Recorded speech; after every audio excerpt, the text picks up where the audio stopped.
And we are live. Hello, everyone. Welcome to the Alien Spaceship stream. You be watching from anywhere around the country or the world. I really appreciate every single one of you. Coming to you from the Spaceship Studios from a galaxy far, far away. And we will continue here. Alright. Hello, everybody. Okay, Journey, thank you for listening. I appreciate it. Okay, so I hope everybody's having a good day, good evening, good afternoon, wherever you are in the world, and go down some rabbit holes, some mysteries, and we will get into this right here. Okay, so okay, AJ, that's awesome. uh, Glad that we have people watching intergalactically. That's great. All right, so now we're gonna talk about some of these mountains. So, hello there, Duke. Glad to have you here too. All right, so there are several mountains around the world that are central to, yeah, shout out to the chickens, Duke, and glad to have you on board.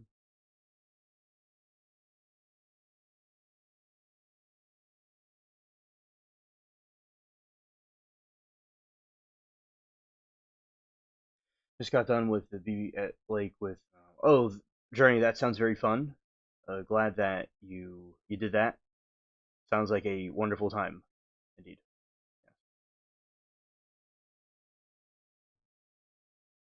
Barbecue in the lake always sounds like a fun thing to do. I have done that before, and it's nice.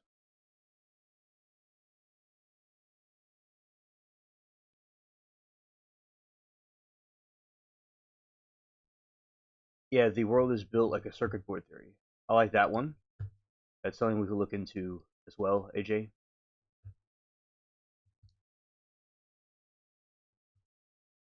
Okay, Lori, welcome to the stream. Glad that you'll be listening. Awesome. Okay. So there are global mountains and their mysteries. So there's unexplained deaths of, yeah, the 9 hikers and the Dyatlov Pass incident that has sparked theories involving the secret weapons or paranormal activity with Yetis or UFOs. And there's the Ellsworth Mountains in Antarctica. An unarmed, an unnamed peak in this region gained internet fame for the highly symmetrical shape, leading to theorists suggesting it's a human-made or alien pyramid built by the forgotten civilization. Then there's the Busagi Mountains. Oh, Buenos noches, Sagro. Glad to have you on the stream with us.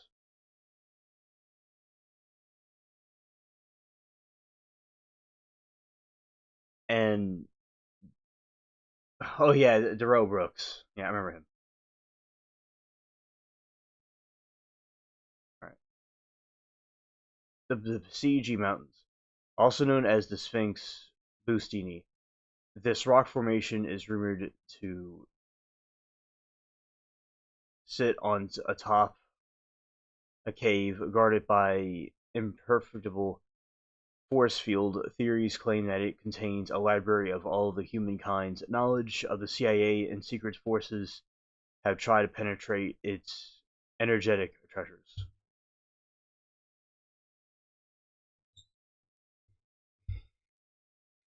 The Chenier Mountains.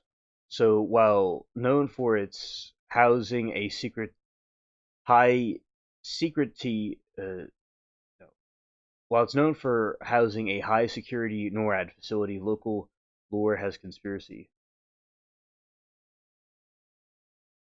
theories often speculate that about hidden underground lakes, secret bunkers designed to withstand nuclear or supernatural catastrophes.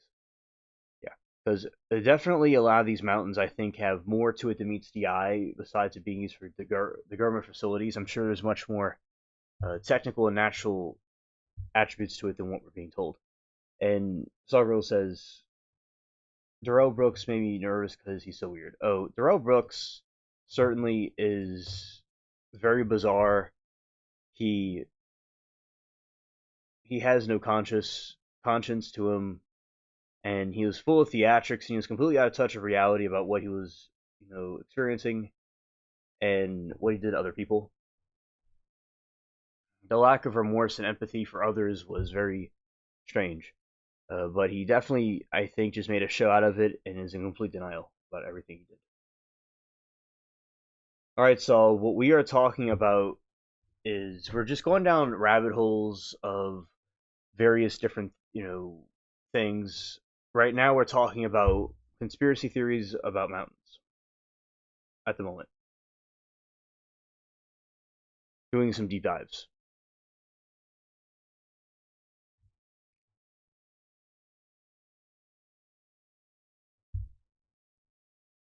The Himalayas. Some theories propose that the extensive underground chamber system beneath these mountains, filled with ancient mystery and treasures, are serving a habitat for cryptids and Bigfoot.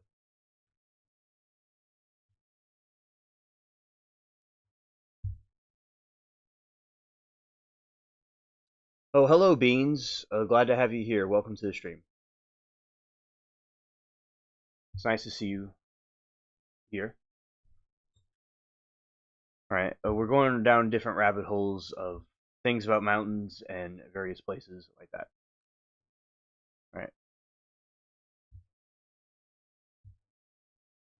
Yeah, so the Himalayas. Some theories propose that the extensive underground chamber system beneath these mountains, filled with ancient machinery and treasure, are serving the habitat for cryptids like Bigfoot.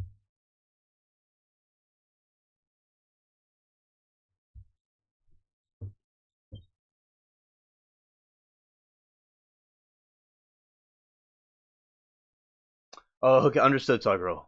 Okay. All right. Mountains as giant stumps. A niche theory popular among the flat Earth circles suggests that the modern mountains are not rock formations, but rather the petrified remains of massive ancient trees that reached miles into the sky. The hollow Earth portals. The historical myths and modern conspiracies often place the entrances to hollow or inner Earth within mountain ranges, such as these between the Eisenach and Gotha in Germany.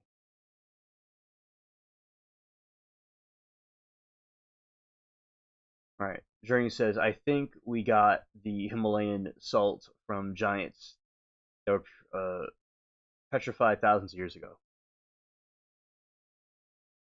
Yeah, because I do believe that, especially like over in there's a desert across North Africa where it's the imprint of a giant dragon with all those mountains and stuff is hello there, mermaid. All these mountains and stuff, it's in the shape of a giant dragon. And it even looks like it has dragon spikes to it. So yeah, I do believe that mountains in general are petrified remains of the giants. I do agree.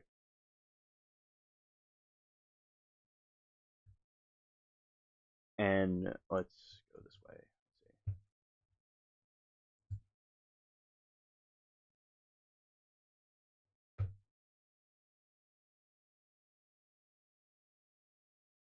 Oh, it's in Madagascar. Okay, thank you.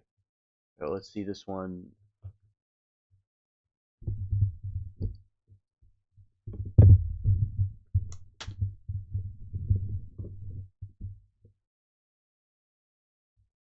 Understood, mermaid.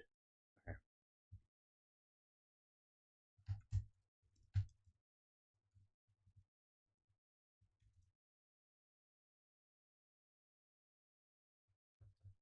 We're going to talk about these giants right here.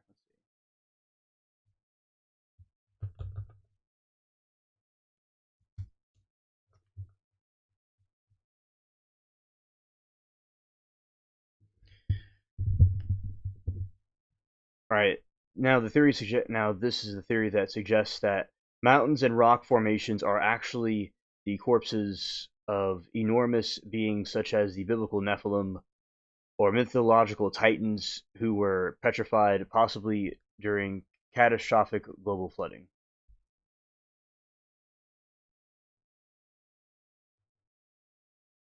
Understood, Saw.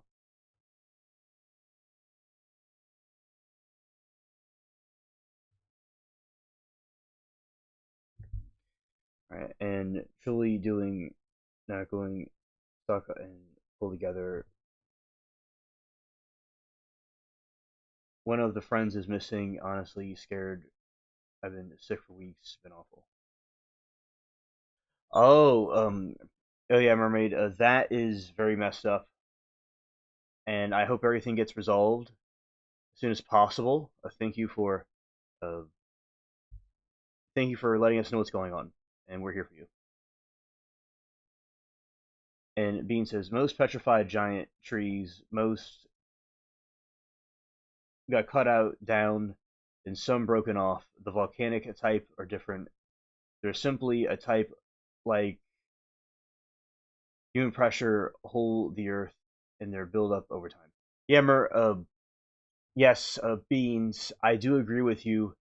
That's something that I have heard about myself with the regarding the trees, and definitely a possibility that I think holds weight because these things are very ancient and they're very large, and they just didn't go disappear at the sky. So I do think that is a, a very a cool theory that I do also think that is likely true.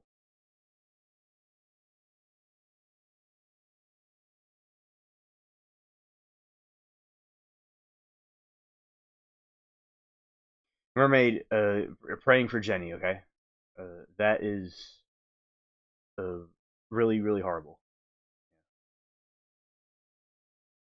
So yeah, don't give up on the hope about that. Okay. Oh, in Colorado,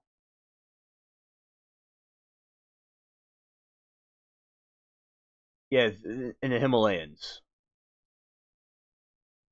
Okay, so the Himalayan mountains, underground chambers beneath the mountains filled with treasures. Right. The Colorado one is the Chenya Mountains. While known for housing a high security NORAD facility, local lore and conspiracy theories often speculate about hidden underground lakes and secret bunkers designed to withstand nuclear or supernatural catastrophes. That is in Colorado.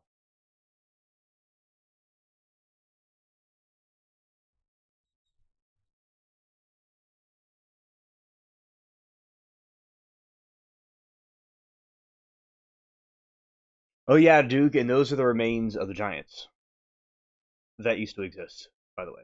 Yeah. So the salt content proponents that we the pink color of the Himalayan salt resembles the flesh and blood. This is because the human body contains sodium, and these massive giant bodies would leave behind entire mines of sodium and salt.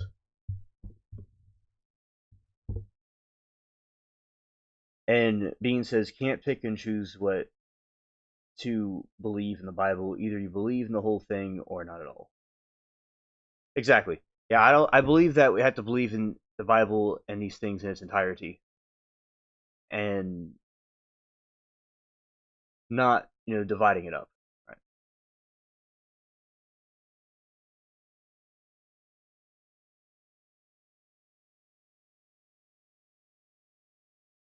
Right. So there's this other part of the ancient seas. The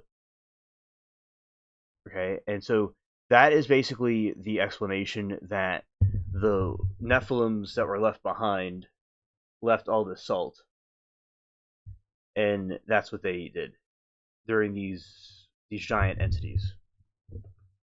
Okay, let's go here.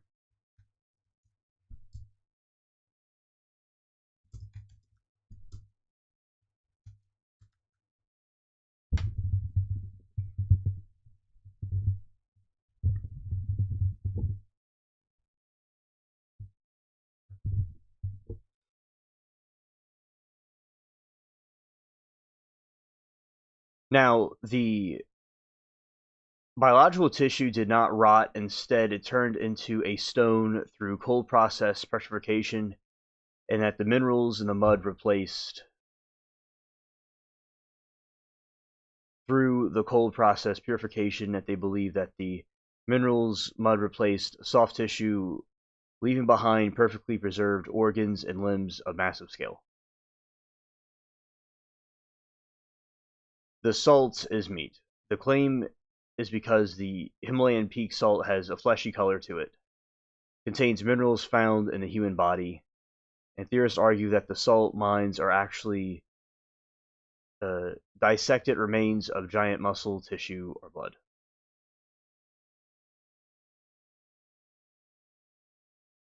The anatomical geology. Followers look for geological clues that resemble anatomy.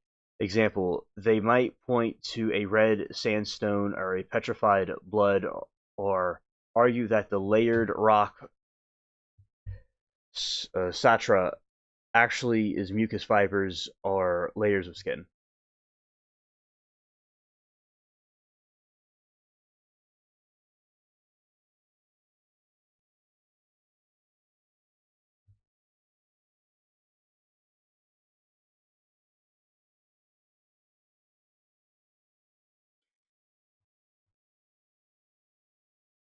Okay, Saw Girl, understood. Scared. I'm ready.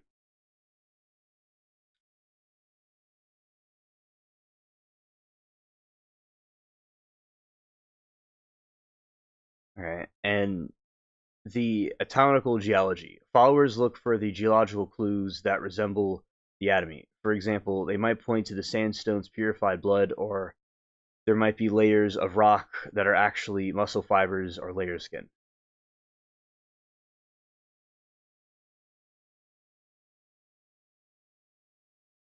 The silicon based life, a more extreme version of the theory, suggests that these giants were silicon based rather than carbon based.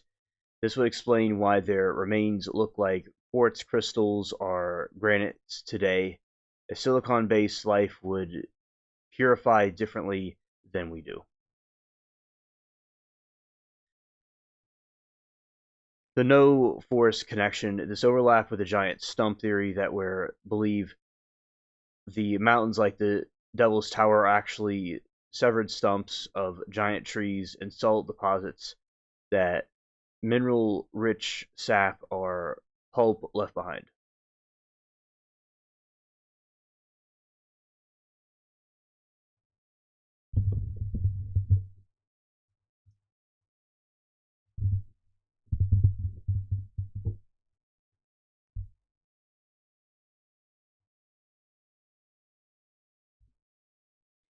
The Sleeping Lady Mountain, uh, Mountain Sustina in Alaska. From a distance in the ridge, the Archridge perfectly resembles a reclining woman and the petrified giant. The community. This is cited as evidence of a titan that died or was covered in sediment.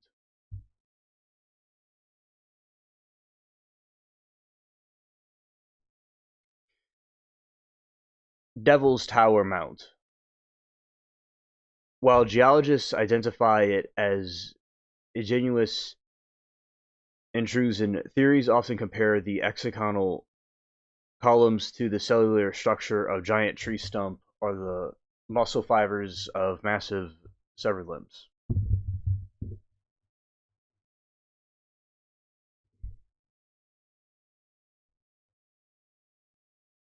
For something that got petrified, the oxygen has to be taken out in an instant. Noah's flood story would make that happen.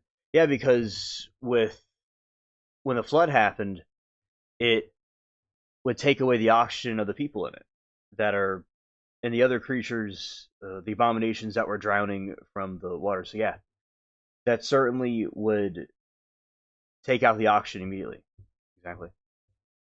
I do believe that there's truth to this because that's what happened to them. That's what they became. That's the remains of them, and it would be thousands of years ago. So yeah, very good point. All right, the sleeping giant. The series of mesas and sills of the Sibley Peninsula looks like giant lying on its back. Local Ojibwe legends refer to it as a spirit of Nana Bogio, but mud fossil theorists view it as a physical petrified corpse. Okay, and the Sphinx of Fuckiji.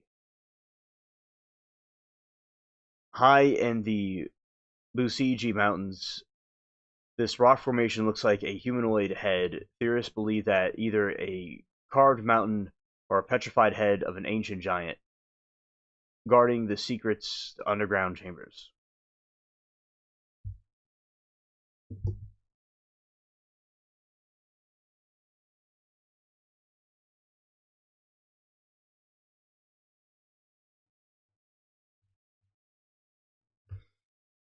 Show you all this right here. It's pretty cool. Let's see.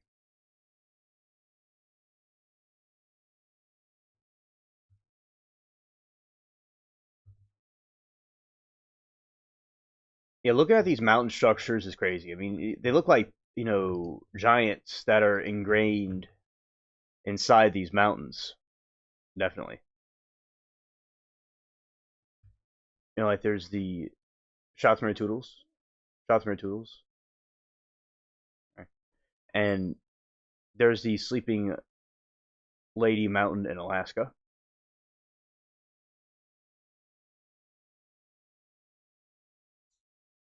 There is the giants' ancestors. Like you have these, see right here, it looks like faces that are in mountains. Like the way these mountains look like faces. Truly incredible.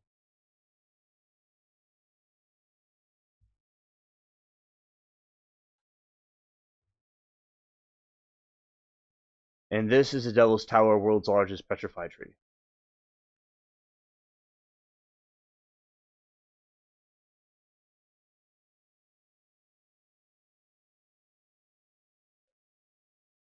Oh, okay, Sawgirl. Thank you for the info on that.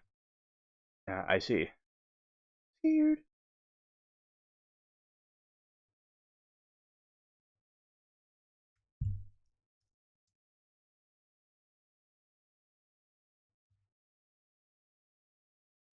Yeah, I'm sure Sawgirl they have plenty of those around, and it's certainly a kind of a startling sight to see in a way. At the same time, it's like, look at that. Yeah, scared. Yeah, thank you, Sawgirl, for the info. Yeah, definitely. Uh, Plenty of those would be up there from those giants that were fossilized. Bean says, "Love the subject theory. I've been down this rabbit hole since 2010." Oh, awesome. Well, glad that we have you with us because I've been down this rabbit hole of alien conspiracy theories since 2010. I mean 2008 rather. It was the alien theory was since 2008 2007, but this is more new to me.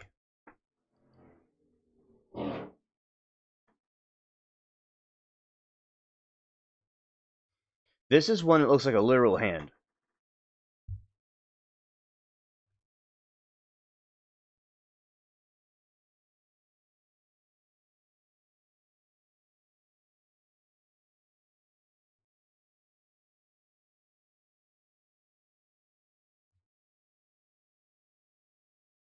Table Mountain in South Africa. Okay.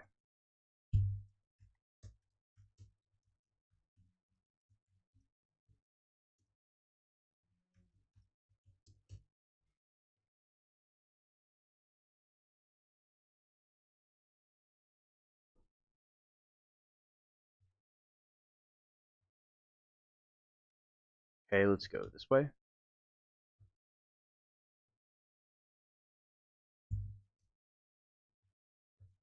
This apparently is Table Mountain in South Africa.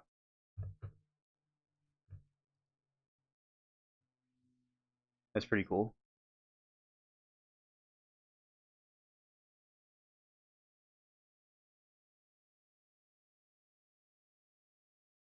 And this is it right here. Looks kind of like a crater in this part of it. And this region of the mountain looks like a crater. I agree with you, Journey. Yes.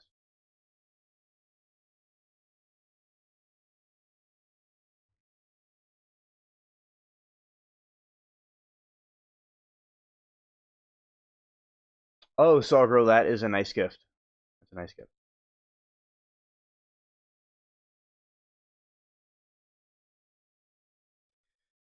Okay, Daniel 4:11. The tree grew large and strong, and the top touched the sky. It was visible to the ends of the earth. Amen. Yeah. Yeah.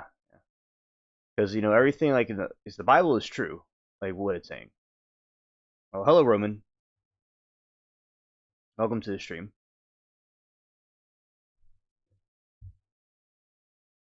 Oh, Sawgirl, scared.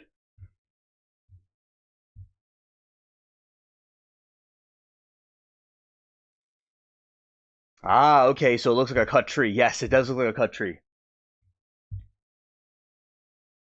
Because I could see it. That's what I'm saying. Like the Bible is truth. Like you see this thing, it looks like a tree that was cut. True. So yeah. So that is the tree in Daniel that was cut. That was seen throughout the earth. Amen. Okay. All right. So right here we have some more mountain pieces. Like look at this right here. This also looks like a gray alien. But yeah, I mean, definitely these things were from giants that were fossilized. Look at these things. Some of these things have like complete eyes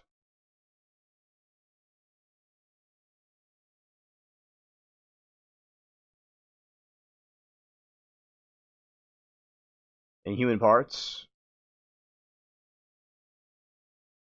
They're completely fossilized.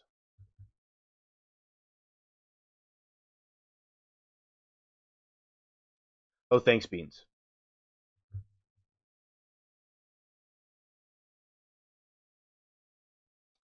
Understood, Saw. But I do appreciate you here with us. I appreciate your company. But I understood.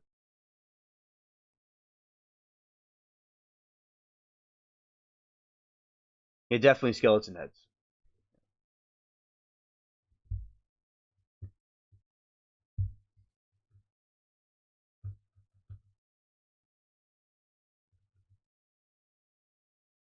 Hey, this is another head, and wow, these things are so uncanny, really, really crazy. Oh, understood, Saw. Understood. Wow, this is just wild. Okay, and looking at some more.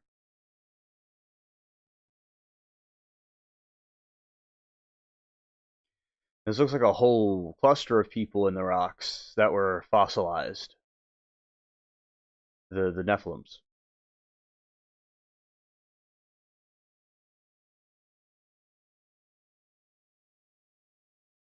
Yes, Mount Rushmore was carved, but these were natural. Right.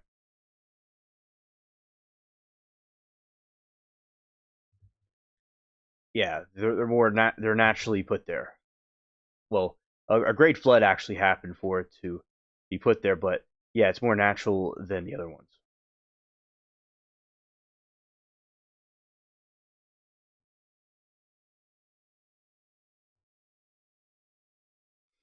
This one is the sleeping giant.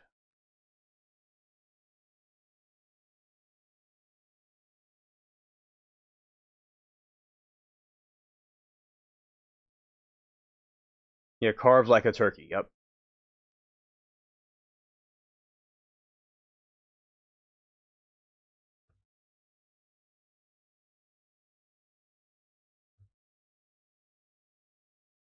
Yes, I believe that they're Nephilims. Yeah, especially this one right here. That's clearly like a person that was just like slumped over and just was not there anymore. Yeah.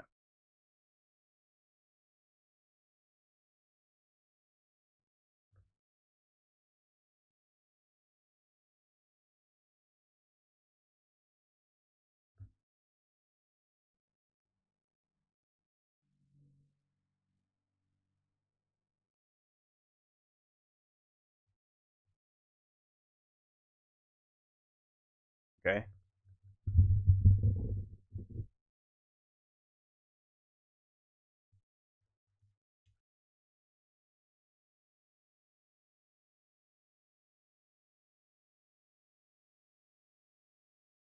Yes.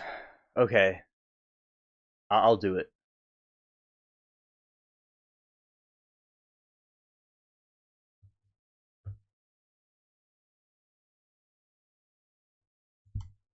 right now. Let's see.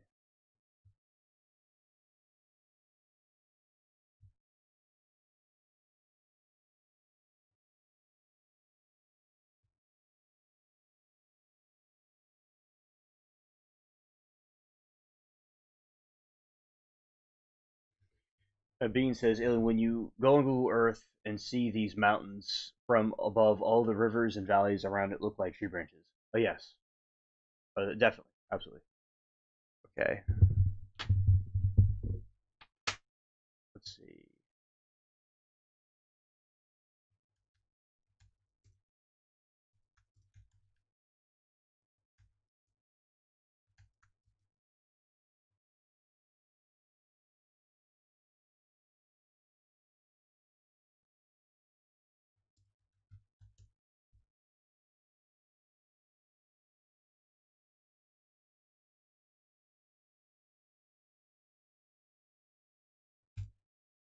All right, Saw. Here you go.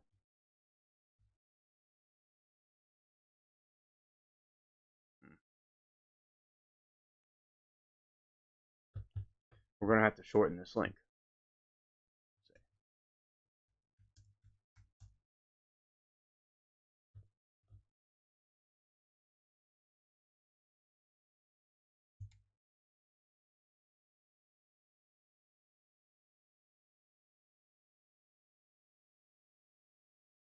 Okay, and going this way. Yeah, a lot of the history of humanity has been concealed from us. Definitely.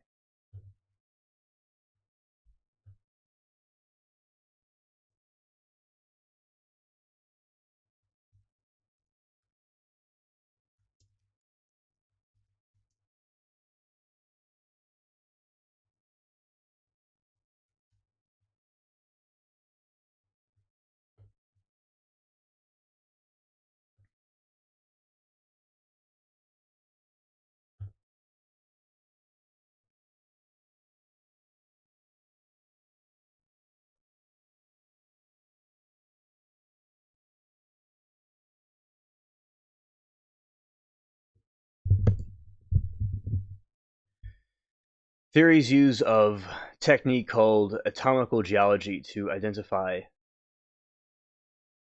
Yeah, which is the true history of humanity, because a lot of it's been censored from us. Definitely. All right. Theorists use the technique called the atomical geology to identify what they believe are the internal organs within the rocks. They argue that when the giant was buried in mud, the high pressure of the mineral rich water caused a biological transmission where different types of tissue went into specific types of stone based on their chemistry.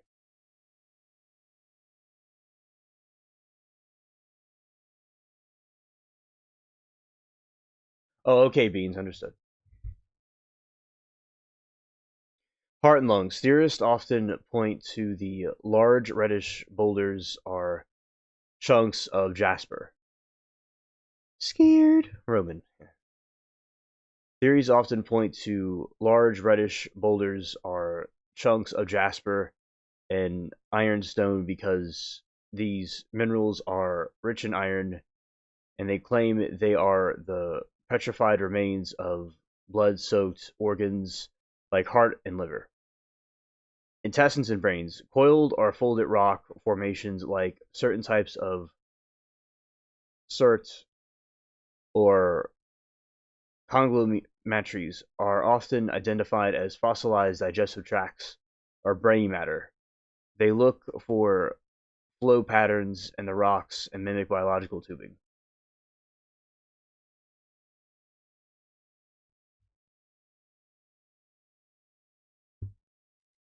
Mudflood, half-buried windows and doors, so-called modern buildings. Yeah, exactly. Right. Bone marrow. If a rock has hard outer shell and porous honeycomb-like interior, often seen as geodes or Vugi rocks. Mud fossil. A proponent will claim that it is petrified bone where marrow has crystallized into quartz or calcite. Same with firmament. Can't have air pressure unless it's enclosed system. All of what you see, he created. Amen, beans. I agree. Right. And we do talk about that quite a bit here, about the firmament.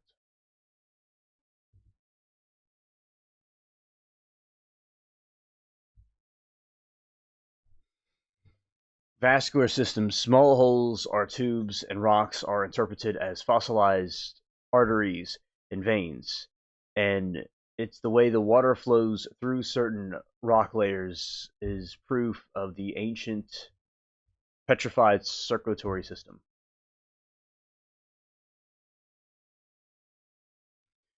The presence of magnesium, sodium, and like in the Himalayan salt, is a smoking gun of evidence since these elements are vital for human life. They believe, which I believe, that's what I'm going to say, which I believe is the finding them is concentrated mineral deposit proves that the biological entities live there.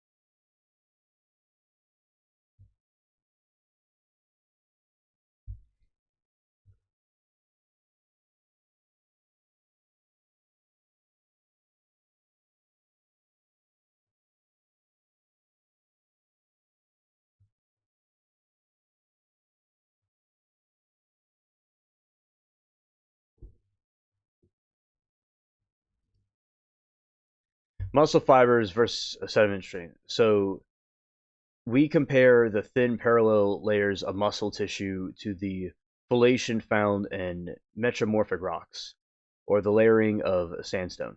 And we argue that the geologists call the sediment is actually the strained muscles of a giant. The fascia versus quartz veins.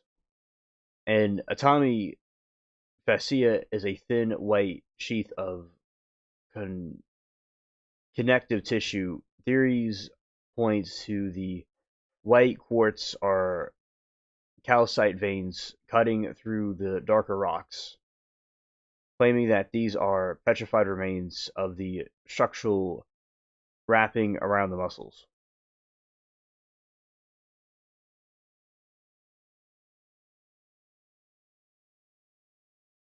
Yeah, it does, Roman. Yeah.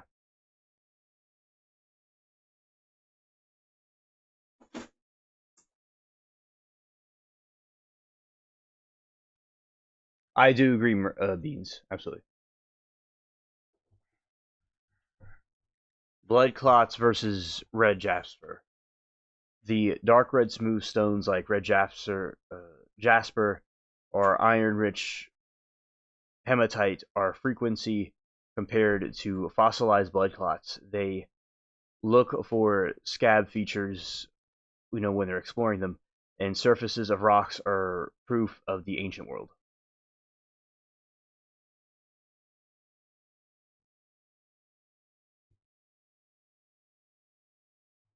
and the ancient wounds. Bone pores versus vascular basalts. Rocks with small holes formed by gas bubbles and lava are often compared to porous structures and calcareous spongy bone. Theorists claim that the bubbles are actually spaces where bone marrow used to be sitting.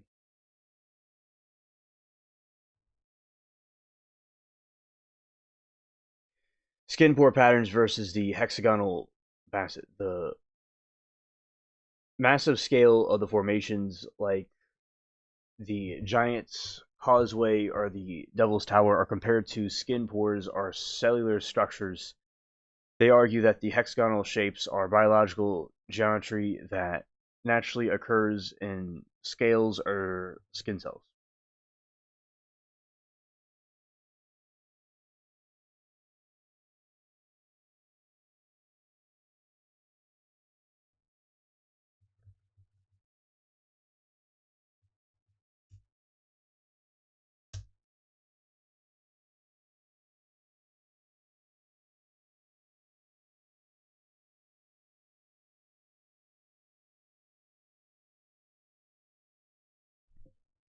Bean says they made us believe we came from Lucy in Africa, but then we found petrified humanoids with red hair predating Lucy. Exactly, Beans. Because the science is a propaganda machine that wants to hide the truth of what really happened from our story of humanity. But Lucy in the Sky with Diamonds. Right, dude. Exactly. And yeah, Beans, the Nephilims are there, and they found the petrified humans predating Lucy, and it means that humanity is much more complex than what they had us believe, and there's all kinds of different humans that existed throughout time, and there's also these giants that existed, these Nephilim entities too. Very very well said. And these are some of the places to go. Petrified giant sites. The UNESCO World Heritage Site with 40,000 interlocking columns there, and Sleeping Giant, Devil's Tower, and Mount Sistina, the Sphinx of Bu Siji, Manpunur. Alright, so you have these sites all over the world where these things are.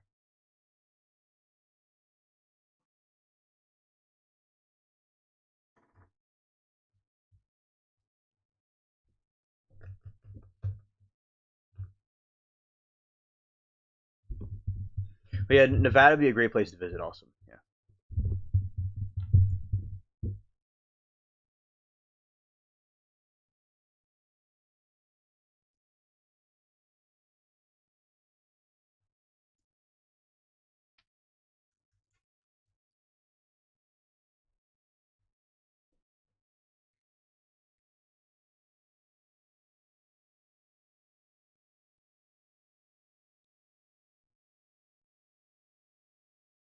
Oh yeah, Mermaid, it's definitely scary. Scared.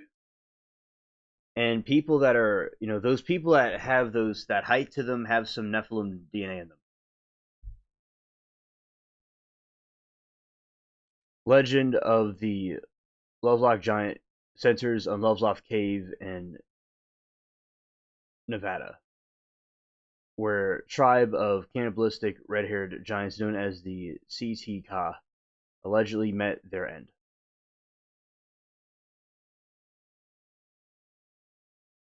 Yes, Beans, I agree. I think it looks like that too, for sure.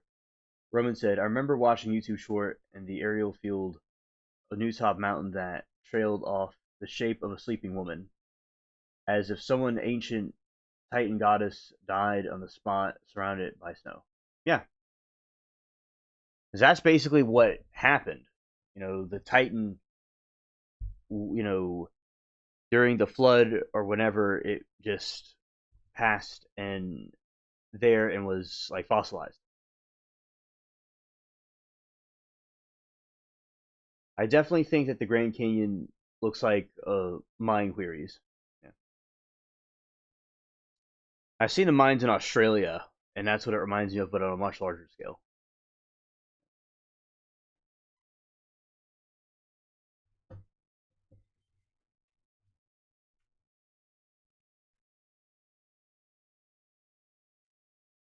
According to Paiute oral history, the Saitika were a fierce race that warred out of local tribes. The final stand. The legend says that the local tribes eventually united to trap the giants inside the Lovelock cave. They piled brush the entrance and set it on fire, suffocating the giants inside.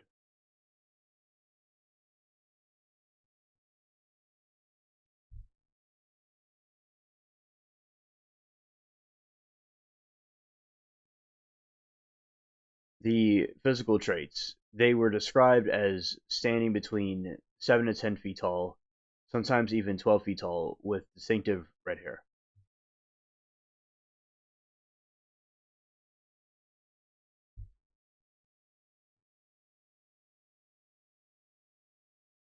Ancient discoveries and claims. 1911 miners digging for Bat Guano cave reportedly discovered mummified remains and artifacts that fueled the giants. There's also a giant bird-looking formation in Utah. I can't recall much about it, but I've seen maps or something. Oh, that must have been a thunderbird. Giant artifacts. Miners allegedly found a 15-inch woven sandal, roughly a U.S. size 29, and oversized tools, which supports the claim they can only fit individuals of massive stature. Skeletal remains. Sensational reports from the time claim that the skeletons measuring up to 10 feet tall were unearthed. Some witnesses even that claimed that to see the skull with a double rows of teeth. Yeah, the double rows of teeth is also a trait that they have, these giants. And the red hair.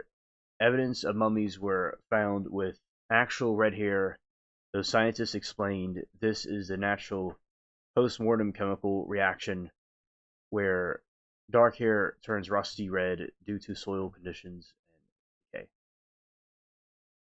But the mummies were found with actual red hair. The reason why they had red hair, contrary to what science wants us to believe, is that the Nephilims in general just had red hair. And it's not about the soil or decay. Right.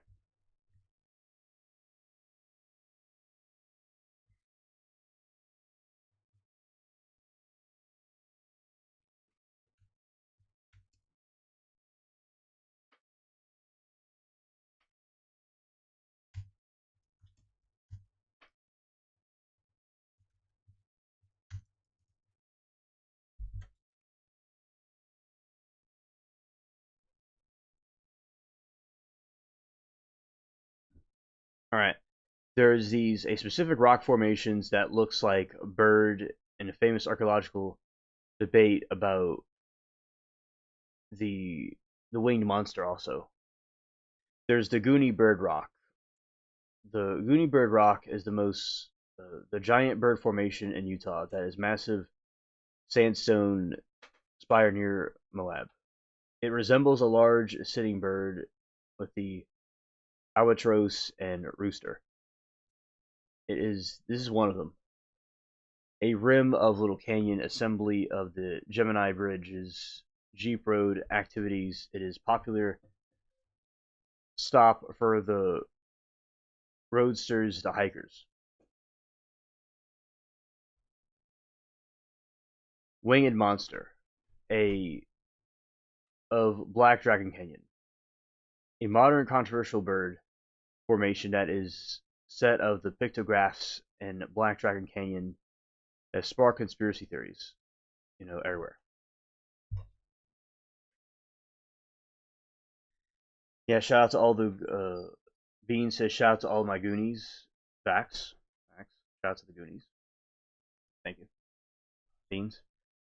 And this is a very cool discussion. And yeah, because I know they talk about the Thunderbirds, which are these massive, winged creatures that the natives believed in. Now, some like us believe that the rocks are depicted Petrosaurus are giant winged monsters. This was used as evidence that humans and dinosaurs coexisted.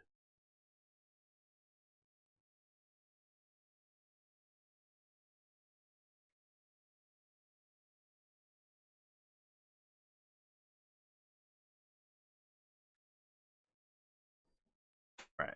So this is the Goonie bird. That's one of the birds right here. And the bird is just sitting there perched up.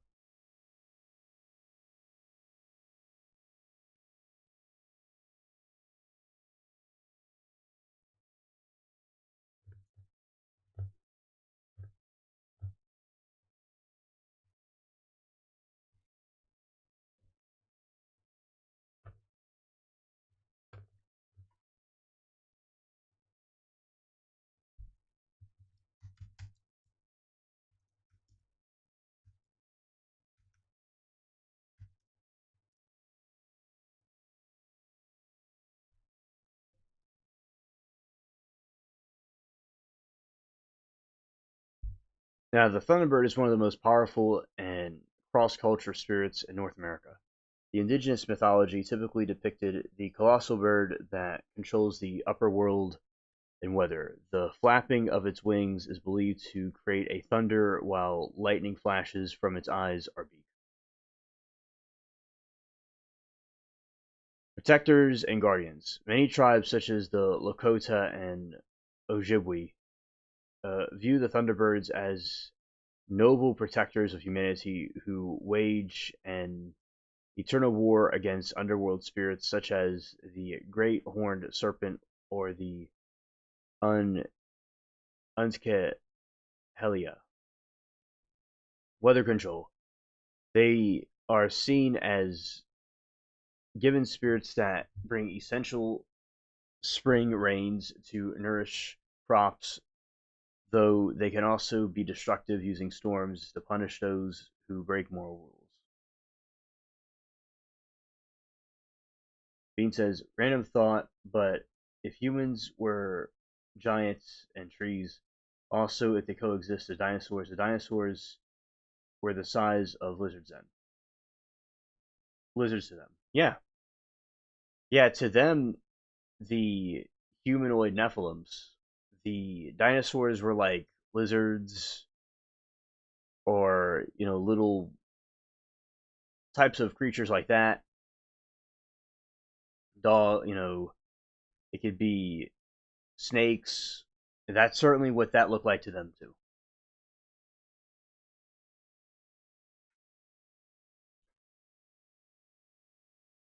Yeah, like the little lizards we see in the wall. So that's it was them. So it's kind of crazy to think about that something bigger than the dinosaurs.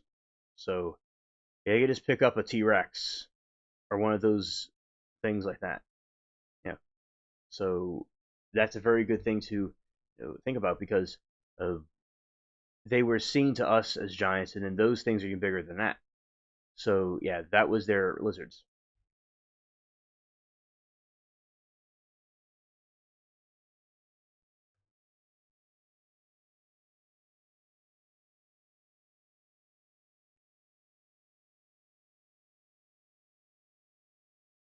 Some theorists believe that the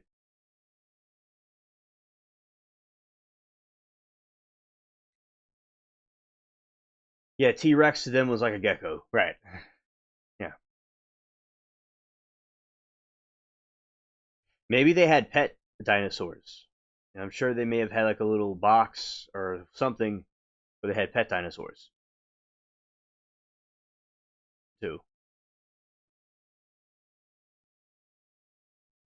Some believe that the Thunderbirds were Petrosauruses.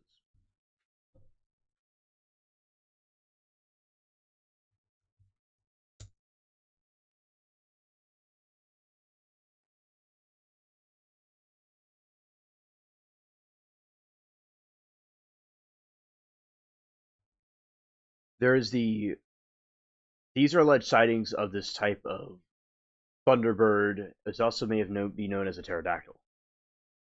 The Lawndale attack.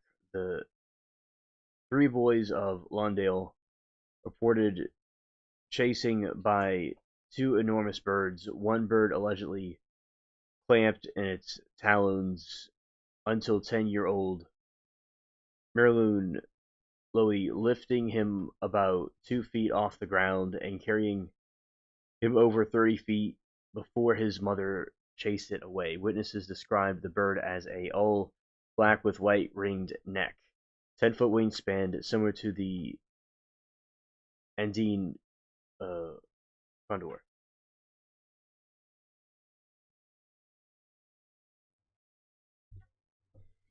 Oh yeah, that is absolutely a theory. Is that the aliens gave the humans some sort of technology to levitate the stones to build the pyramids. Now, another theory that is tied into that is that they used artificial Nephilim that were artificially created to create these pyramids as well. So you have the pyramids that are being constructed by these Nephilims, are able to pick up these giant stones and bring them to the place that need to be, and using maybe a telepathic method at the same time. So yes, I do believe that they were used to create the pyramids. Obviously, yeah. Rubs its bones. Yeah, hilarious dude. There is the Togaik plane bird, 2002. Residents of the Togaik and Manakotok reported a bird so large that it was initially mistaken for a small plane. Witnesses described it as looking like something out of Jurassic Park, with wingspan estimated to be 14 feet. Famous tombstone claimed that the ranchers deleted 160-foot wings. Monsters. This led to persistent urban legend about the missing photograph.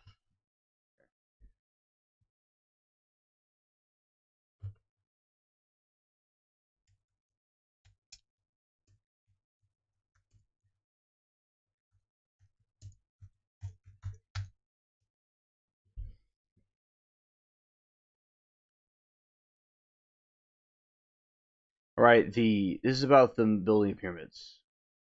Antediluvian construction. A certain this is that the theory that pyramids were built before the Great Flood, and this suggests that the Nephilim constructed them as indestructible repositories for knowledge and survival shelters for the Egyptians simply found the occupied them later. Since they never found a mummy inside any pyramid, maybe the pyramids are not tombs but part of some sort of grid, maybe energy. Oh, beans. I definitely think that's what they were used for. So there's this theory that the pyramids were designed as these energy sources. You know, that they had water or some sort of a current inside of them, and they were giant generators like power towers. And what these entities did, these pyramid entities, they would be able to use as an energy source. Also, it could have been a landing area, or if something would do with spaceships that were traveling around too. And it was part of some sort of energy grid, including something to do with the Earth in general. It was something to stabilize the entire Earth in general. So yeah, I definitely do believe that they were used for energy source, because it just all their alternatives, like being a tomb, whatever, doesn't make any sense.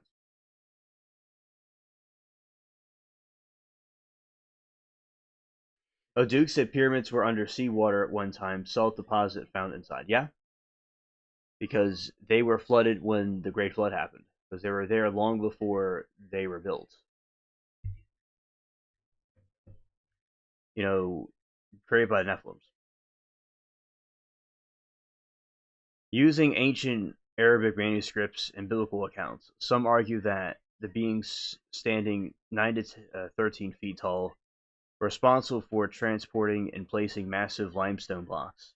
This is often used to explain how blocks weighing several tons were moved without modern machinery. And also, the hybrids of the angels and humans, Nephilim, had superior intellect, supposedly explains the advanced mathematical precision, astronomical alignments found in the Giza complex.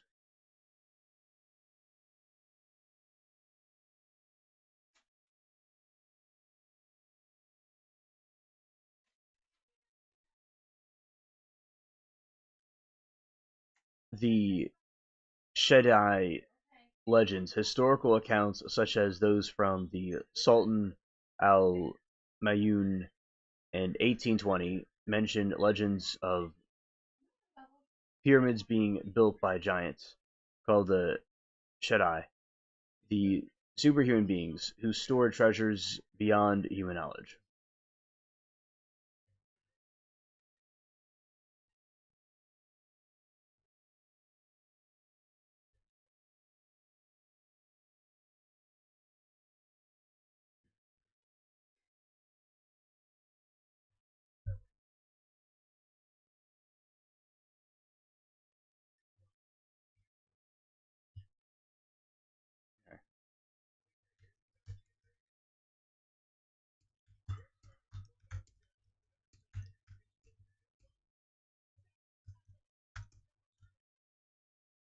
Alright, so we go to this part here.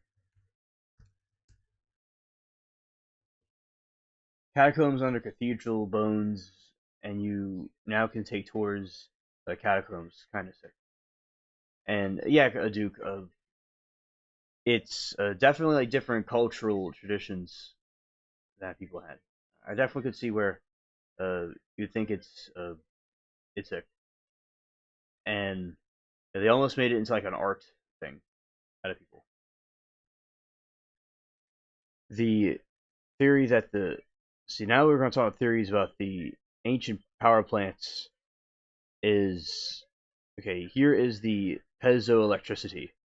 Pyramid is largely made of granite, which consists of high amounts of quartz crystal. And in this theory, that the immense pressure of the pyramid's weight, combined with seismic vibrations from the earth, squeezed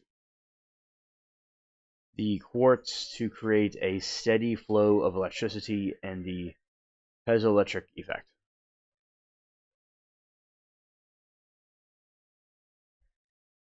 Right. The Nile as a battery. The Giza Plateau sits over the ancient underground aquifers. Theorists believe that the Nile's water was channeled through limestone tunnels beneath the pyramid. The function of the water following the rocks supposedly created the piezoelectricity ionizing in the air.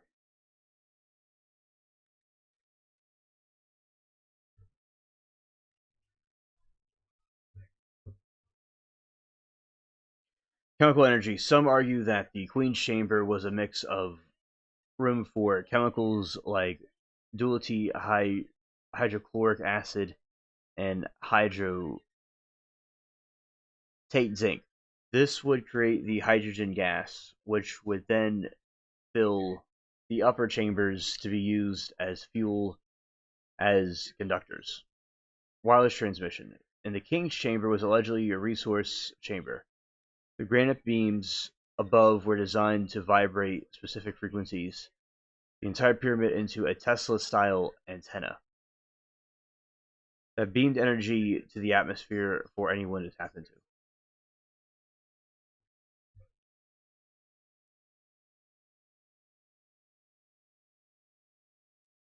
There is no spot on the ceilings of the inner chambers, arguing that the Egyptians didn't use torches, but rather electric lamps, like the Dendera light seen in temple carvings.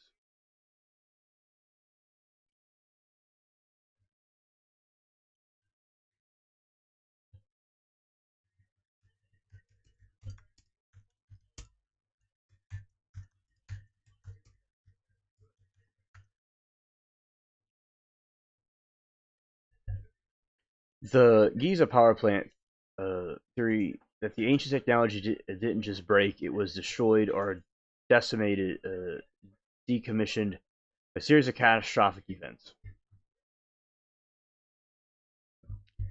Most popular explanation among this theory is that the pyramid suffered a meltdown. Evidence proponents point to the cracked granite beams in the king's chamber, and the scorched look of the walls in the grand gallery. There is an argument that the hydrogen gas inside the pyramids ignited, causing a massive explosion that crippled the machine after the engine blew. It became the hollow shell, and Egyptians eventually repurposed the monument for ore too.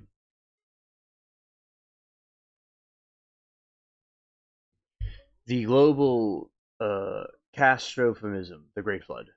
Many believe that the global disaster, like the Younger Dryas, impacted the Great Flood, wiped out the Nephilim and advanced civilization that operated the planet. So the claim is that the flood would have silted the underground qualifiers and canals needed to power the pyramids. Without the precise water that flowed from the Nile to the battery could no longer charge. The survivors lost the high level physical knowledge required to fix it, leaving the pyramids as a mysterious relic of the lost Golden Age.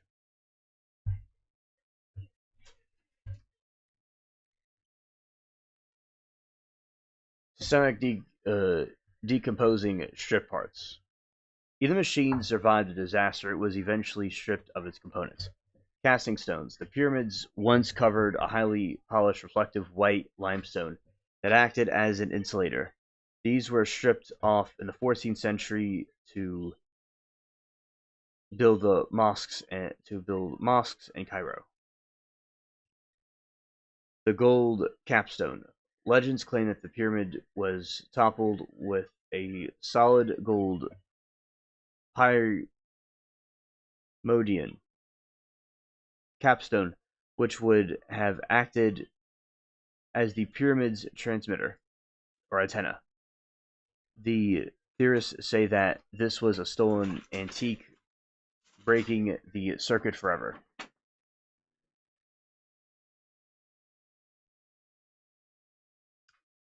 Some theorists suggest that the power was turned off on purpose, the idea that the energy being generated was being used for a weapon or was causing a tectonic instability. To save the planet from earthquakes or dimensional rifts, the builders or a rival group supposedly removed the core components, leaving the structure behind.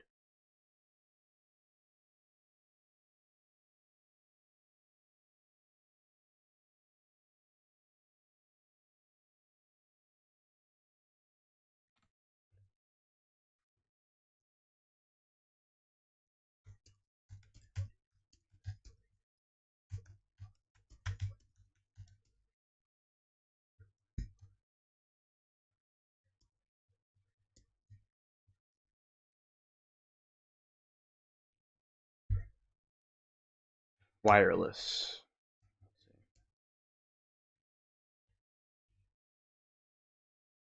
Sawgirl says, okay, okay.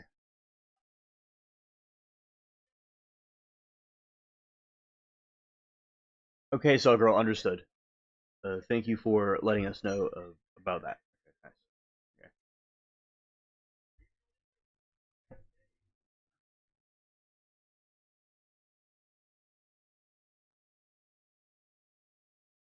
Right, Giza power plant theory. The pyramid functioned exactly like a massive my pleasure beans. It's an honor. Uh, Thank you for being here. Really appreciate it. All right. According to Giza power plant, the theories and the pyramid functioned exactly like a massive wireless transmitter. very similar to the world wireless system, later envisioned by Nikola Tesla.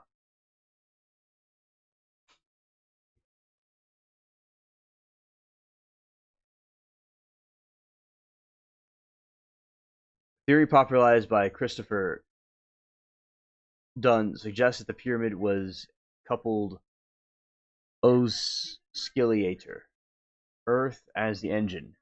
Pyramid was built on the presence of the spot to pick the Earth's natural seismic vibrations. Transmission. It was used by the King's Chamber to convert those mechanical vibrations into microwave energy. Transmission. The microwave signal was then beamed out through the northern shaft toward the sky or a satellite.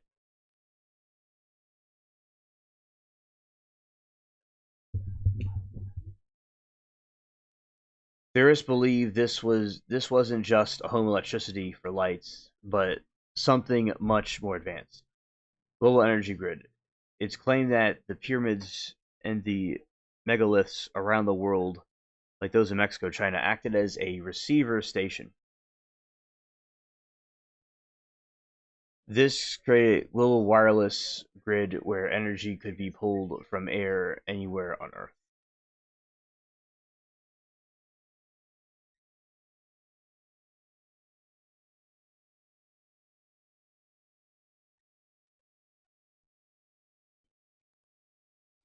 Advanced machinery. It supposedly powered high-tech tools used to cut the very stones of the pyramids are made of, explaining the impossible precision and circular saw marks found in ancient quarries. Space travel and communication. Some French theorists suggest that the energy was used to power spacecraft or send communication signals to crater beings, the Nephilim or Anunnaki, and other star systems.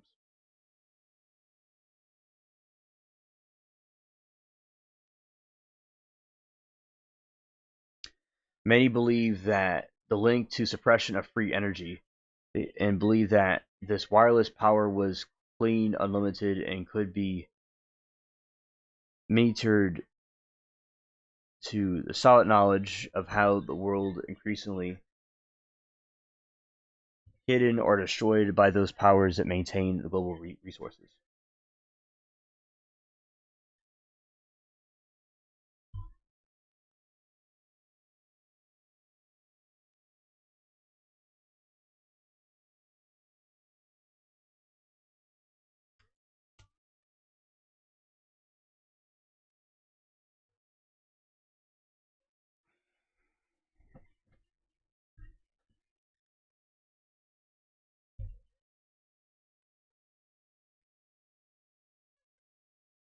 In the Giza power plant, the ancient machining theory,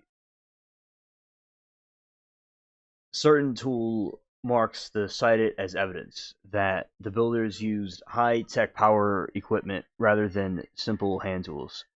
Proponents argue that the precision and the speed requires that to make these marks exceed what is possible with copper chisel and the stone pounders rather. Scoop marks the Aswan quarry around the unfinished upsleek. There are large scalloped indentions of the granite theorists claim that the scoop marks look as though a massive machine scooped out of the hard rock like a soft butter.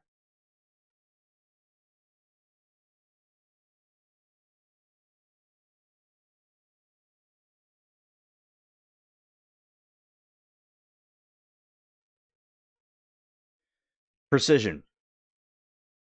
Circular saw marks on the basalt paving stones, the Giza Plateau. You can see the thin, straight cuts that some argue were made of giant circular saws. These saws would have needed to be extremely powerful to slice through the basalt with such accuracy. Tube and drill holes.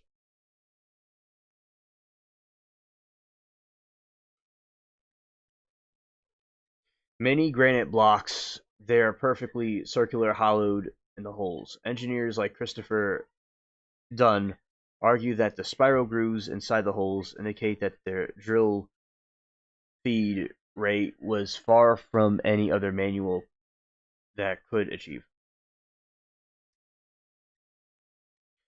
Ultrasonic machining. A fridge, the theory suggests that these tools weren't just mechanical, but ultrasonic, using sound vibrations to soften the stone and molecular levels, allowing it to be modeled out of cut minimal physical effort.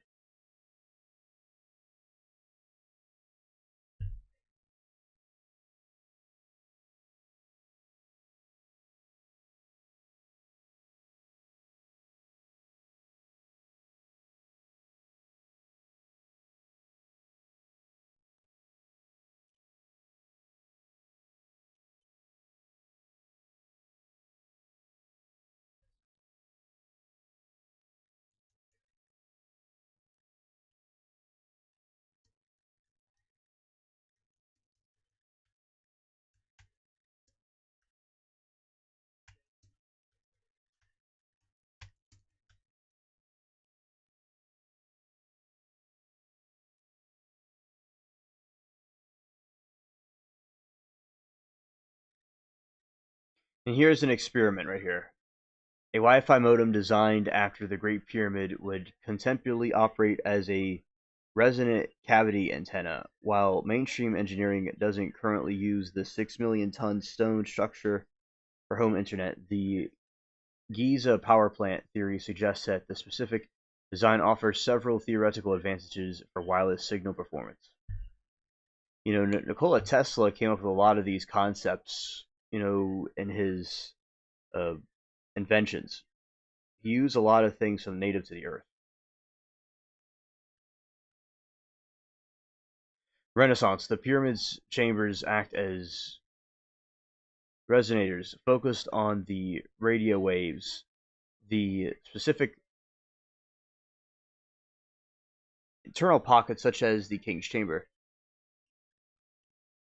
Directivity. Like the crude lens, the structure can channel ambient incident waves into concentrated region, potentially increasing the gain or strengthen the signal in a chosen direction. Build in insulation and conductivity.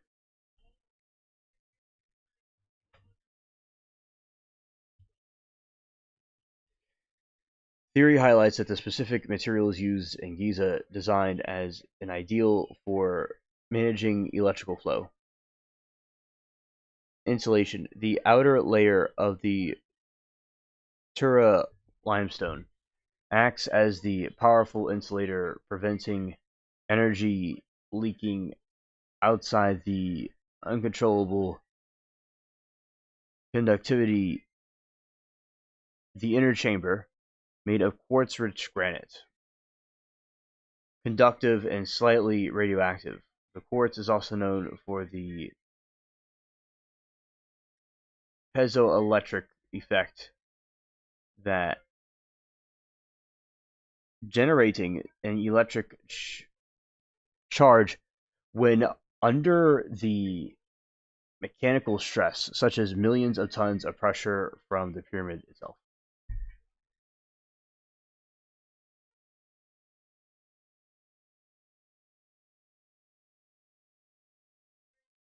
All right, wireless transmission without moving parts. The modern resonate cavity antenna for 5G technology principles similar to the Giza theory to achieve high speed communications. The phase control by controlling the time of the waves.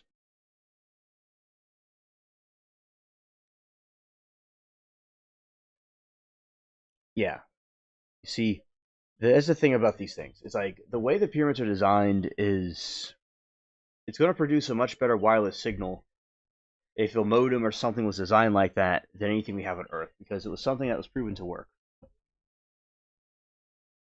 And by controlling the timing of the waves with the cavity engine, energy can be focused on the small area directed without the mechanical movements. High gain directivity. The high design favoritism to future communication systems because it can prove cerebral radiation patterns and data higher data rates while remaining compact.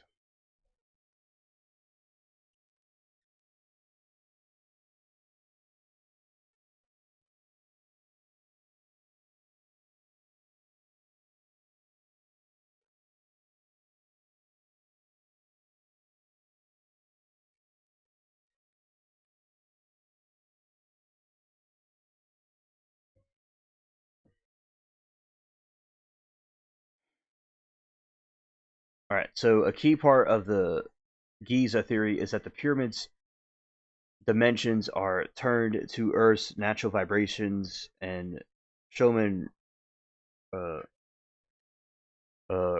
resonance. The ultimate battery proponents believe that this allowed the structure to tap in the virtual ultimate source, the planetary kinetic energy, converting it as a wireless signal that could theoretically be picked by receivers anywhere on Earth.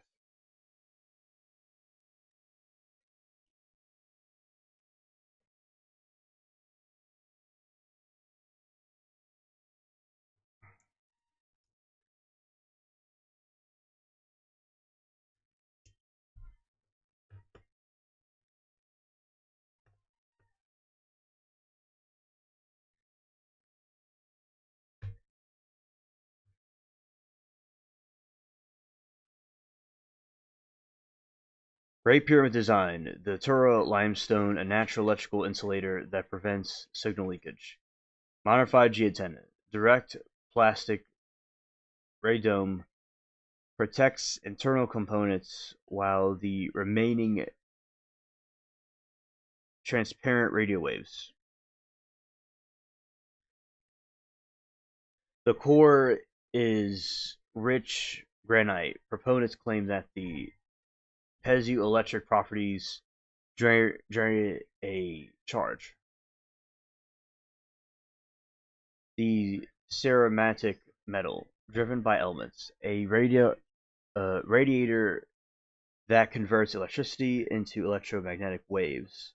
Resonate cavity, a hollow space designed to bounce waves to reinforce the focus of the signal.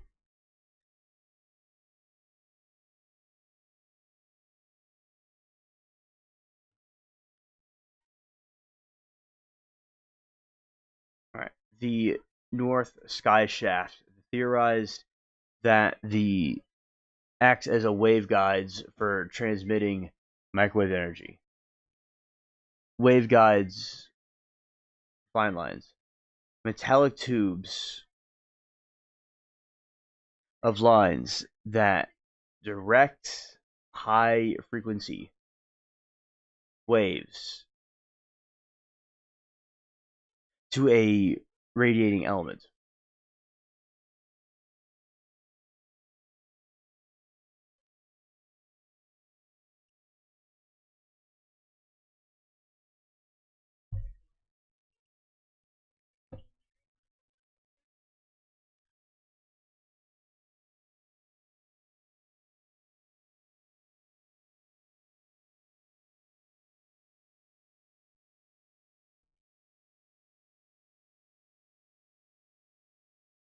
Let's go here.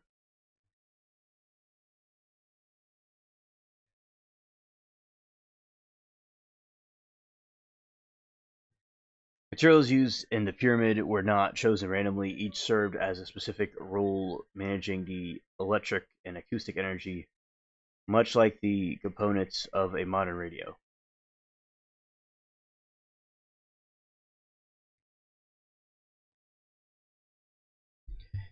Interaction between different stones allowed the pyramid to theoretically function as a resonate cavity or antenna. The quartz content. The Aswan rose granite used by the king's chamber has high quartz crystal content. Quartz is generated by electrical charge that, when subjected to the mechanical stress, this is the millions of pressures from the masonry above.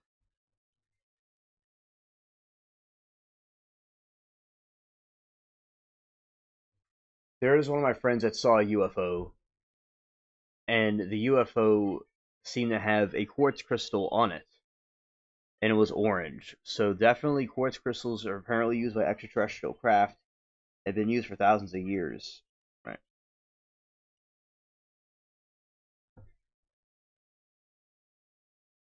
Right. The electric properties, the fine grained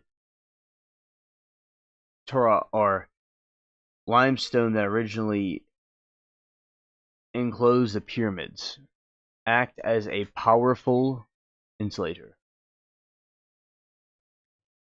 Signal of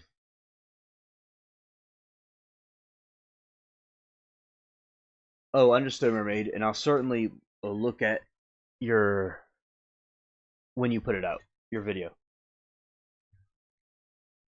I was wondering where they were, so glad that you gave us an update about it.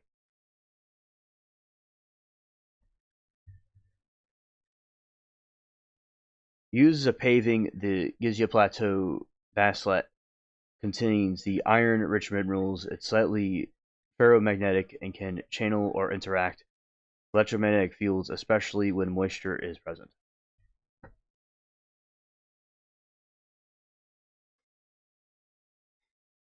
Scientific simulations. The field tests have identified a specific frequency where these minerals activate. Acoustic hum.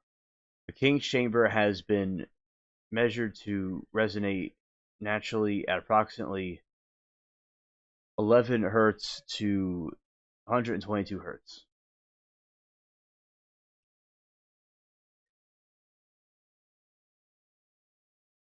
Radio frequency. The concentration in 2018, physicists found the pyramid's internal chambers act as resonators that concentrate electromagnetic energy when hit with radio waves between 200 and 600 meters in length.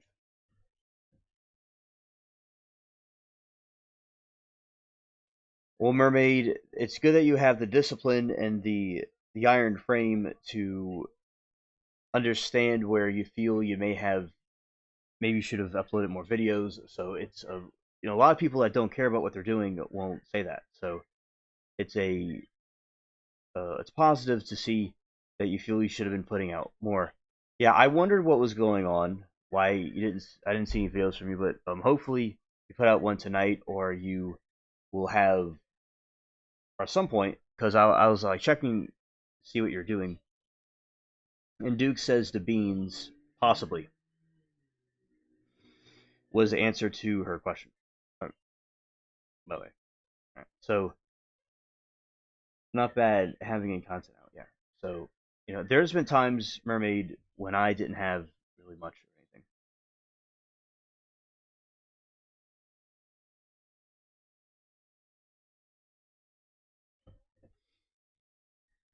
I hear you, Mermaid, and it definitely is a issue that people struggle with, and I would, as I said, I look forward to your videos if you put any out. If you don't, that's fine too.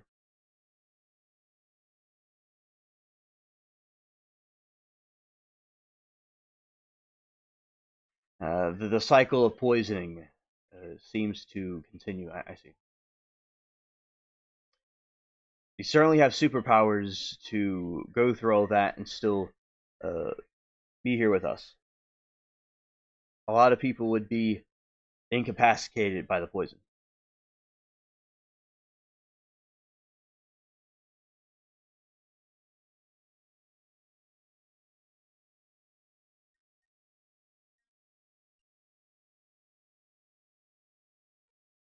Right, mermaid, very good mindset to have.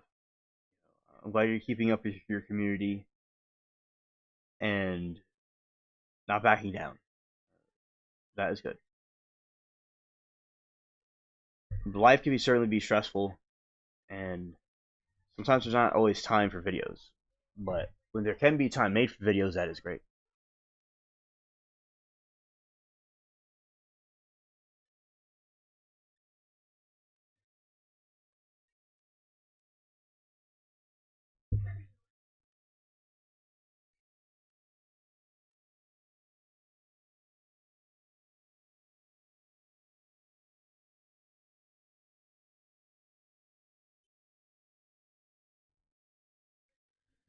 Alright, did you have a question?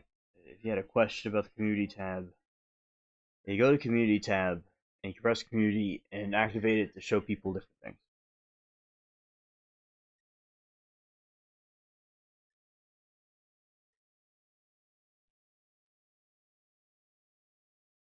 Oh, that is true. That would be a good time to celebrate then.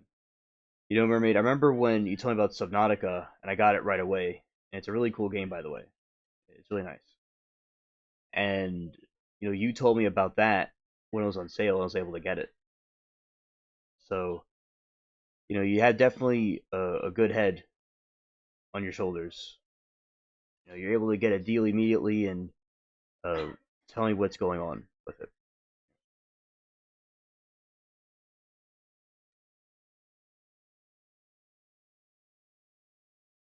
Oh, okay, Mermaid. Well, yeah, do what you can to make sure that you're not causing yourself any more problems. Oh, that's a good idea. What you did.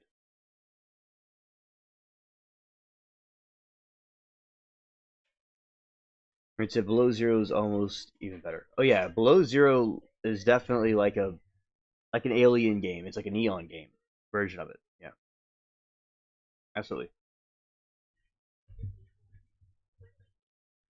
And I'm here to listen to whatever you have to say. I'm all ears. Well, technically all eyes, technically, because we're not actually like talking in that way. Oh, a part two Sanaka video. I look forward to that.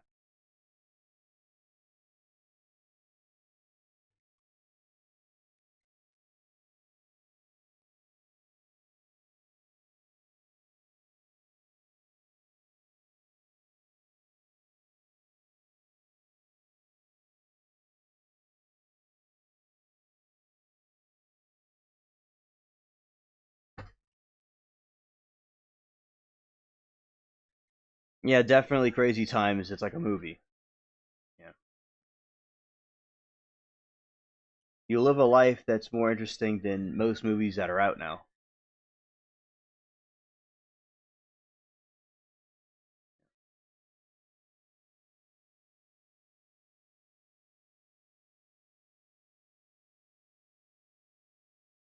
Oh, beans. I've done that before. Yeah,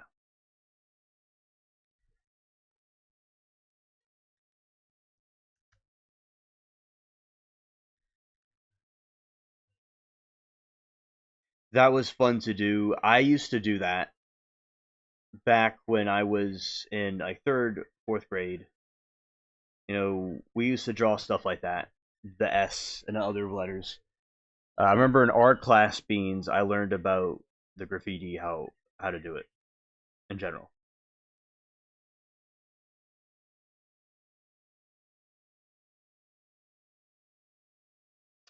That is true, mermaid. Absolutely, it keeps on going. Like for instance, the sun rising tomorrow will not stop because of anything that's happening in our lives. You know? So it'll come up like it always does, and there we go. So it's not waiting for any of us. Yeah. But I think beans is a very cool form of artistic expression, and I remember drawing it out. So beans, we use sharpies on drawing paper, and we draw it out. That's what uh, we would do. Your sharpies can be used to make some interesting art.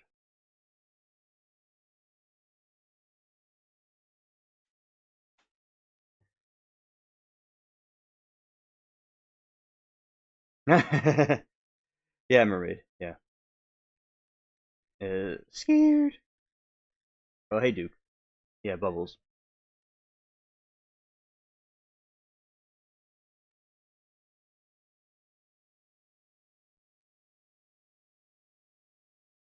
Oh, nobody knows where it started. Yeah, because we did it too. In 2008, 2007, it was still being done. Yeah, and let's see, definitely mysterious.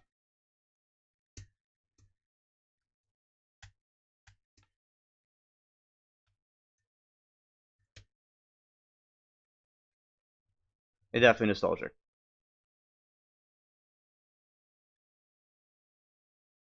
All right, let's see.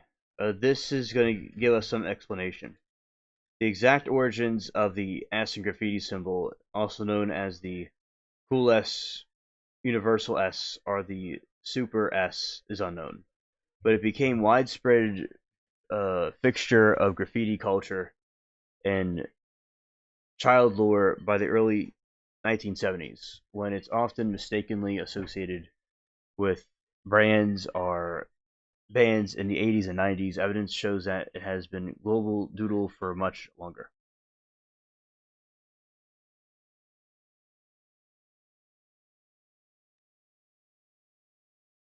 The sun is always up just too far from you to see the light.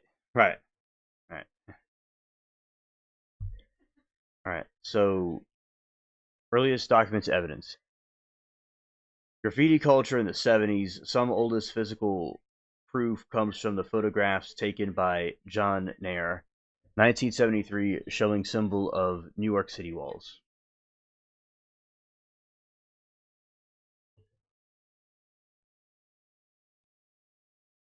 G- uh, Jean Michael Basquiat in 1980s. The famous artists famously included the symbol in his work, labeling the class S of graph. His 1982 piece, You Untitled Olive Oil. The anecdotal reports. 1960s, many people recall seeing the symbol S as early as the 60s, though confirmed photographic evidence in this era is rare. Prominent original theories. Because there is no single inventor, several theories attempt to explain its sudden appearance. Mechanical graphics. 1890. The a YouTuber Lemino famously traced nearly identical symmetrical S to being in a book of mechanical graphics by Frederick Newton. And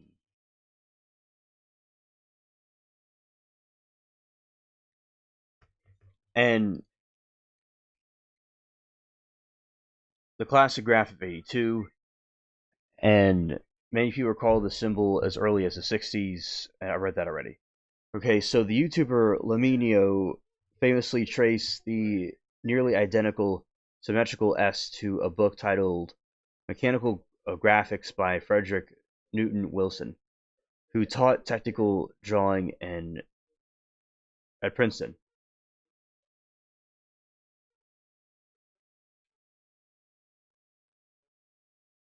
Scholastic puzzle. One popular theory is that it began as a logic puzzle in scholastic magazines, challenging kids to connect six vertical lines with eight or more form of a letter.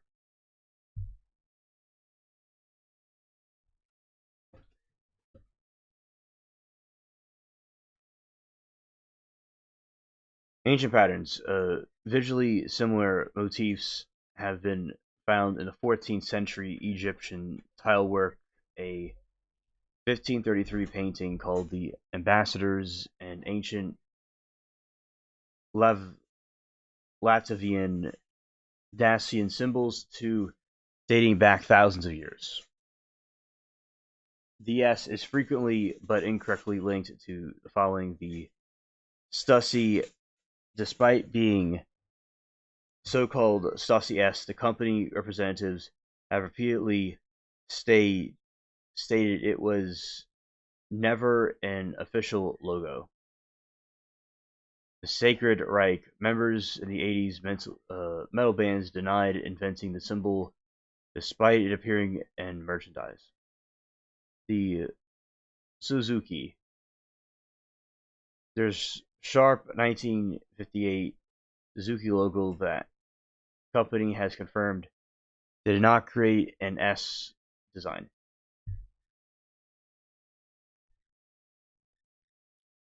Superman. While the official Superman S by kids, it shares no structural similarities to DC Comics.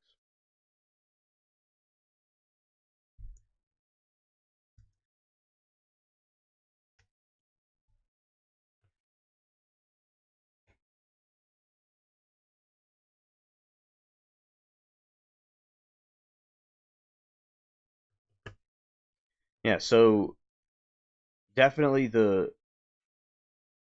graffiti designs are quite interesting. As I said, I did that S, and it also means other people in my high school also did the S on their books for years, for many years.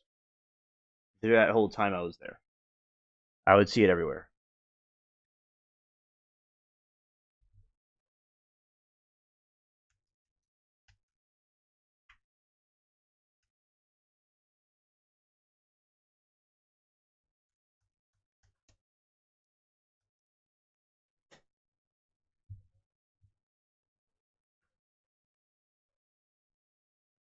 All right, it began in the late '60s.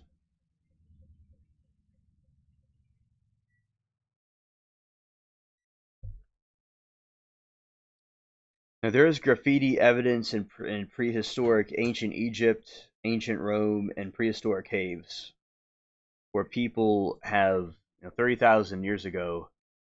Cave in France is considered earliest wall base for the expression. In Philly, 1965, Daryl McCrae.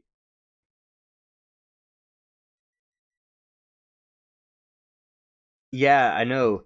I didn't know beans. It was a global phenomenon because it was just something that, and this is about the time of 2007, 2000, earlier 2000s to 2012 through that time period. Yeah, they had people still doing it, and it was a global thing. So I think that is just so fascinating. Without the internet and all that stuff, everybody came up with the same type of trend. It just shows the collective mind of humanity working on a similar type of expression. And it's not known where it came from, or who started it, or where it started, but it just has spread everywhere, even globally. So, yeah, that is a positive thing to see. Very fascinating. I didn't know it was that widespread from various generations. It wasn't. It didn't just happen overnight.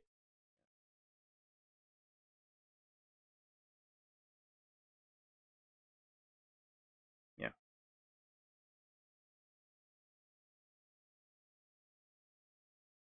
All right. So, the world's graffiti artists is believed to cities famously even marking an elephant at the Philadelphia Zoo to gain attention.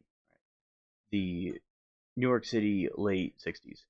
Pioneers like the Julio 204, Taki 1A3 sparked major waves in NYC. The Taki 1A3 reminds you of Takis the Chips. Tagged while working as a delivery boy led to a 1971 New York Times article brought the mainstream attention to the subculture.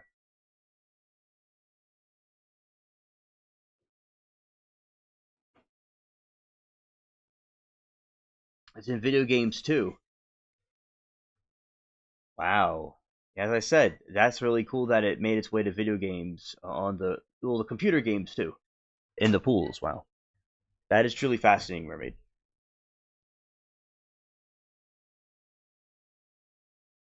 Stylistic evolution. By the early 70s, the graffiti moved to subway trains and became more creative to stand out. This era saw the introduction of the bubble letters pioneered by artists in Phase 2.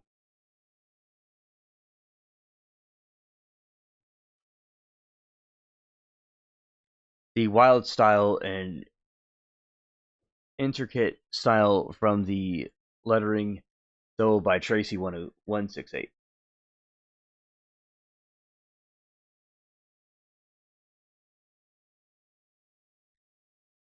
The piece, 1972, short masterpiece were larger multicolored works. The super cool 223 was among them.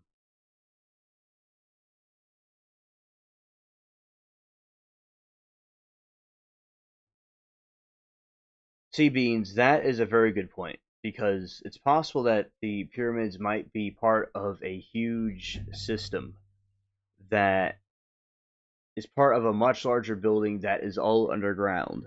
They have done x-rays of the pyramids and found some interesting things that linking it to things underground.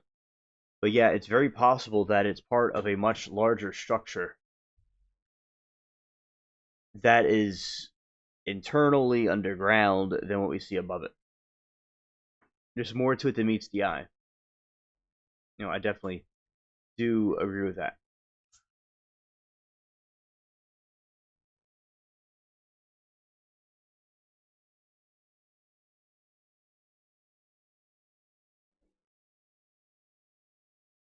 Yes, oh mermaid, we do need to dig them up. Yeah. There could be giant buildings all over under the sand, but we need to have them dug up, and especially the ones connected directly to the pyramid, and then we could see more of the truth that is hiding beneath the sands of time.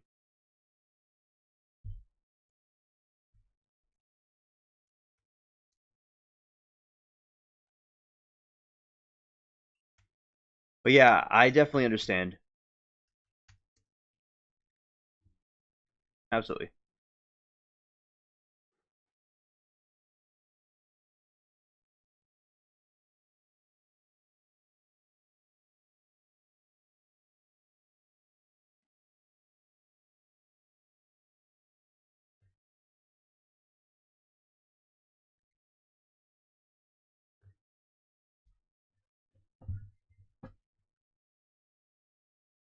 Yeah, I would just do it too. Just let's get the materials and let's go and dig it back up.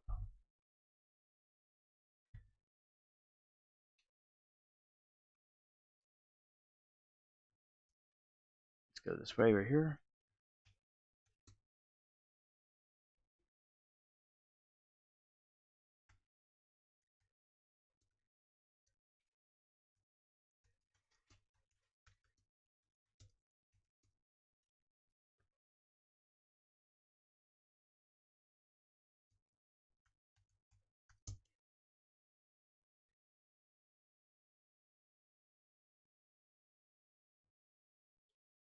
Yeah, so the visibility of visible peaks of massive buildings buried under the sand has gained significant attention recently, particularly satellite scans released in 2025.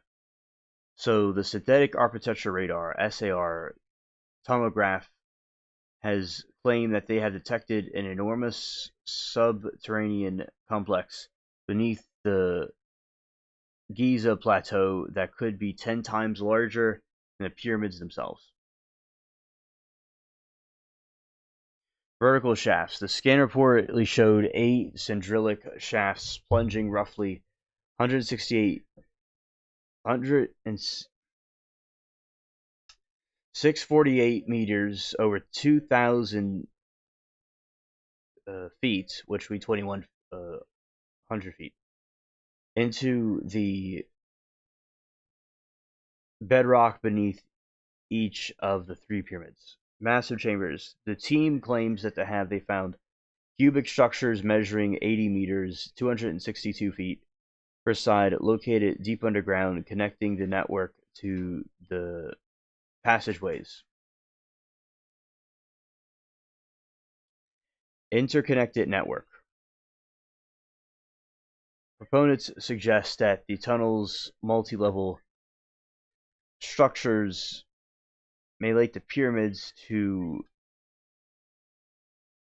together, potentially forming most local lost city older than the pyramids themselves. Mythological ties. Some link these findings to the legendary halls of Amenity, or the Hall of Records, a fabled ancient library said to be hidden beneath Giza.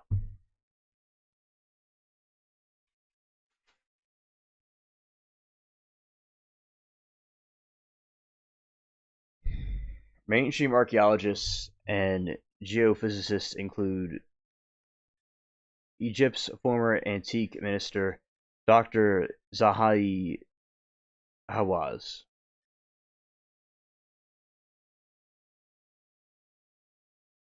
have strong dismissed these claims unstable. Technology limits. Experts argue that the current radar and the satellites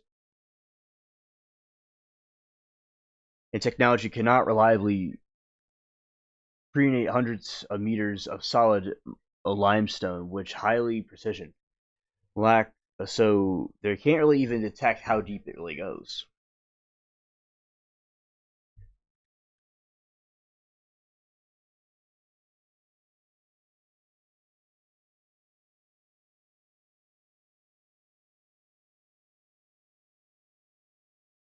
These ancient civilizations are so interesting, because it's like it seems like there's more to this civilizations than meets the eye, and they definitely seem like they had quite a bit of history to it. I mean, it was apparently, in my opinion, a power source. There's also lost cities underneath. I mean, it's basically an ancient past that we have not known.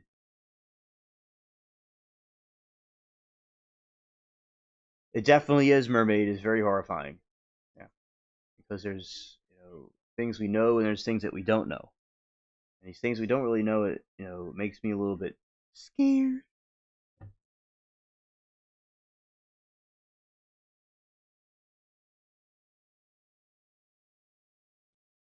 There's allegedly a spiral staircase shaft.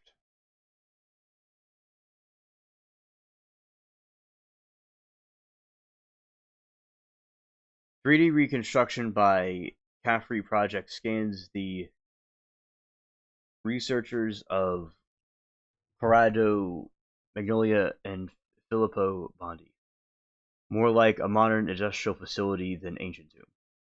3D models presented at the conference in Italy show massive vertical network ending at nearly 2 kilometers, 1.2 miles to the bedrock.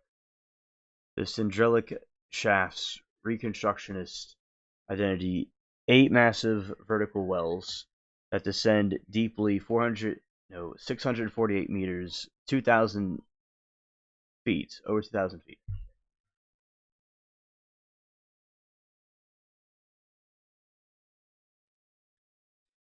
Continuous spiral path wrapped around the interior walls. These shafts are descending spiral structure. Theorists argue that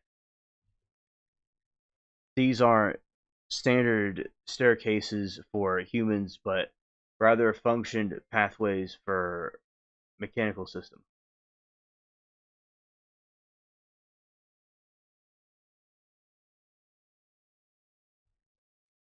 Cubic terminals. The shaft reportedly terminates the two colossal cube-shaped chambers, each measuring 80 meters at 262 feet per side, creating a systemic base at the very bottom of the complex.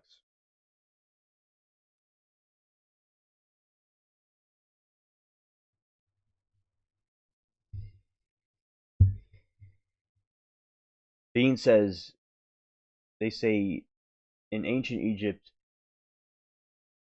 that area was a tropical rainforest type of place by an ocean. It makes you think different seeing the pyramids in this environment. Oh yeah, I mean a lot of the Sahara and the Middle East at one time were not deserts. At one time they were luscious, tropical forests. So yeah, that is true to look at it from what it really looked like at one time.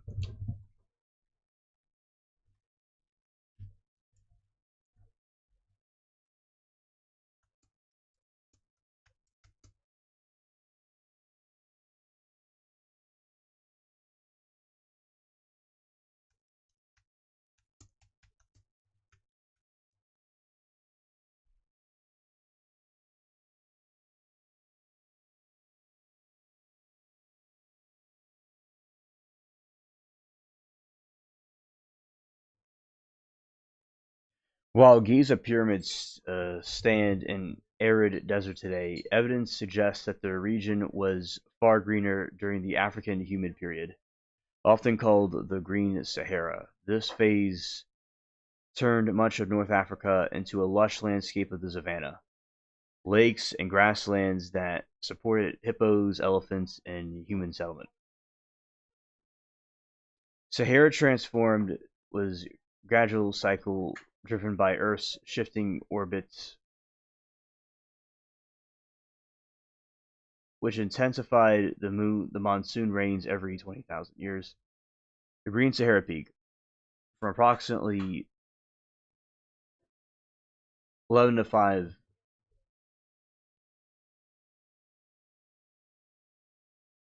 11 to 5,000 years ago, region was a fertile environment teeming with wildlife.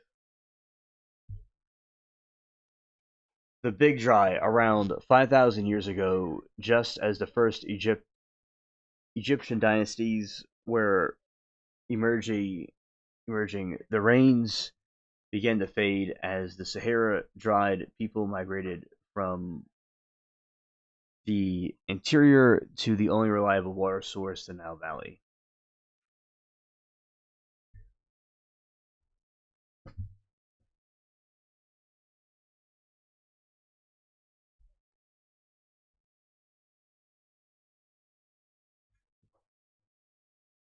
Recent scientific study provided that the physical clues pyramids did not always sit in the barren scape. The the lost Nile branches, satellites, and sediment scars have identified the Abrahamat's branch, now extinct from the Nile, once followed from the Giza plateau, likely served as a navigable highway used to float massive stone blocks to the titles. No, to the site.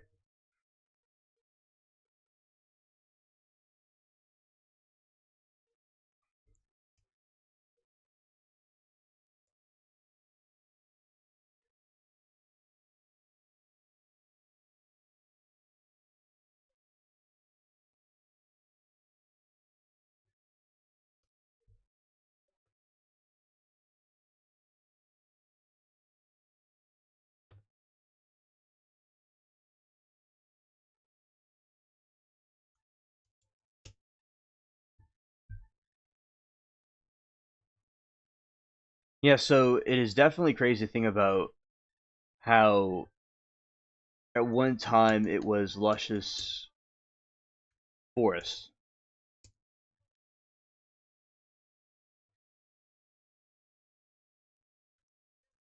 which I've heard about this concept before, but it's similar to Mars, right? Because Mars's core can be jump started and be made into a planet again, but the planet has been shut off. And the same thing with these regions in the Sahara Desert. It is in the African North African regions. At one time, they could be able to have water in those regions. Hello, Brig. Good to see you. Welcome to the stream.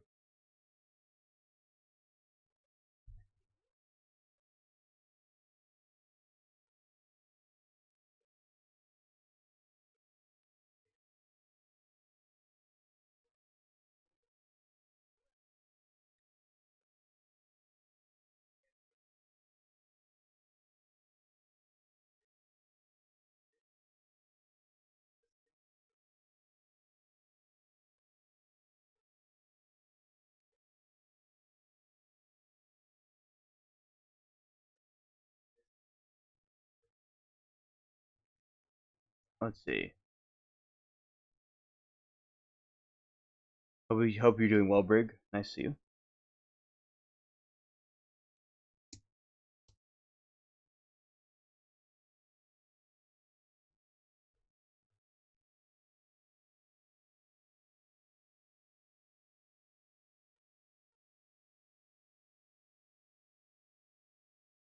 There's a theory that eventually it'll go back to looking like a lush rainforest again at some point.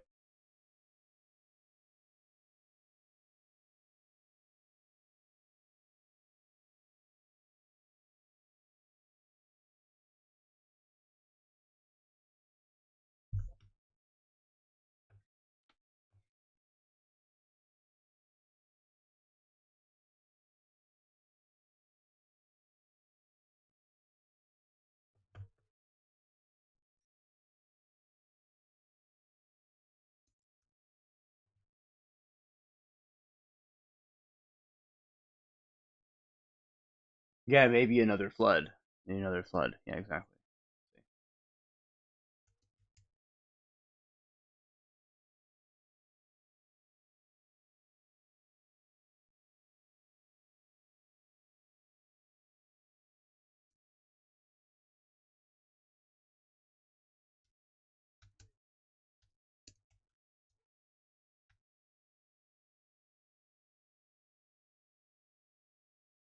Yes, he said he would not flood the earth again. Correct.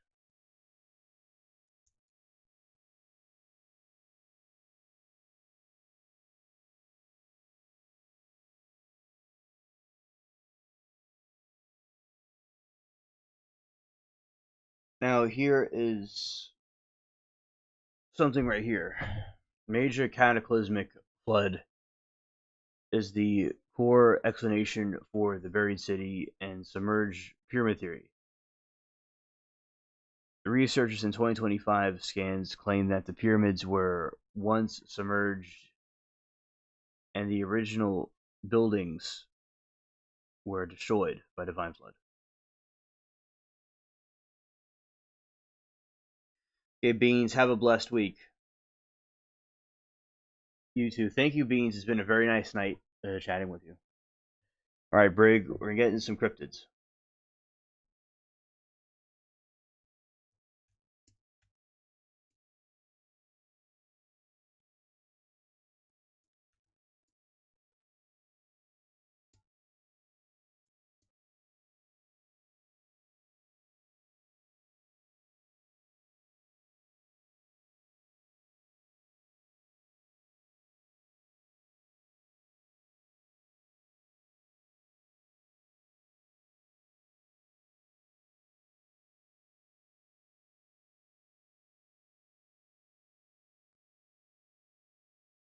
All right, so Brig, we were talking about the a time where the Sahara Desert was a complete rainforest. We were getting into some of the cryptids that existed allegedly around that time.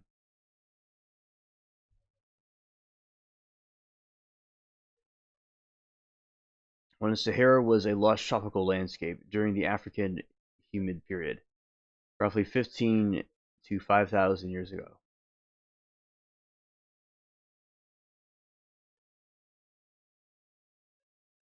It was the home of a variety of creatures that later became bases of enduring myths and modern cryptid theories.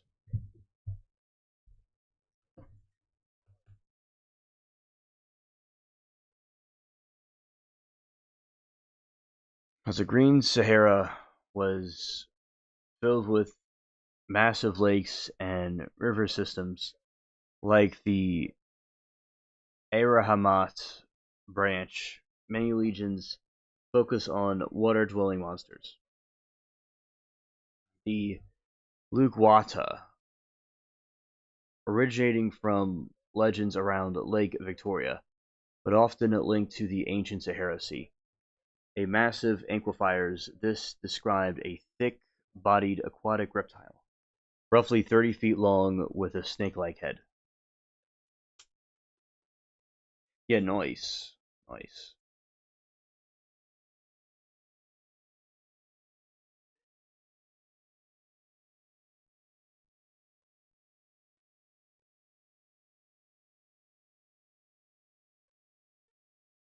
Okay, there's something called the Mokle Mebebe.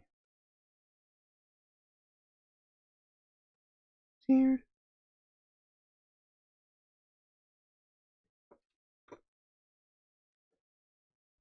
Often called the Africa's Loch Ness monster, this elephant-sized creature with a long neck and tail is said to inhabit the deep swamps.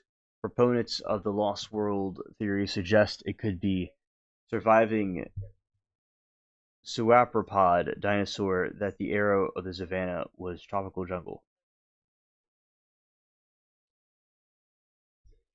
The dingoneck, described as a beast fish with a leopard-like face, the reptilian scales, and the walrus-like fangs. Ancient rock art at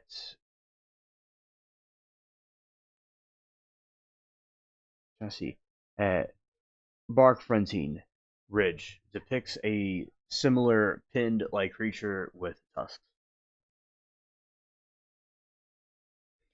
The Niniki Nanka, a dragon-like creature said to dwell in the swamps of the west, is often described as a massive scaly beast that personifies the power of the ancient waterways.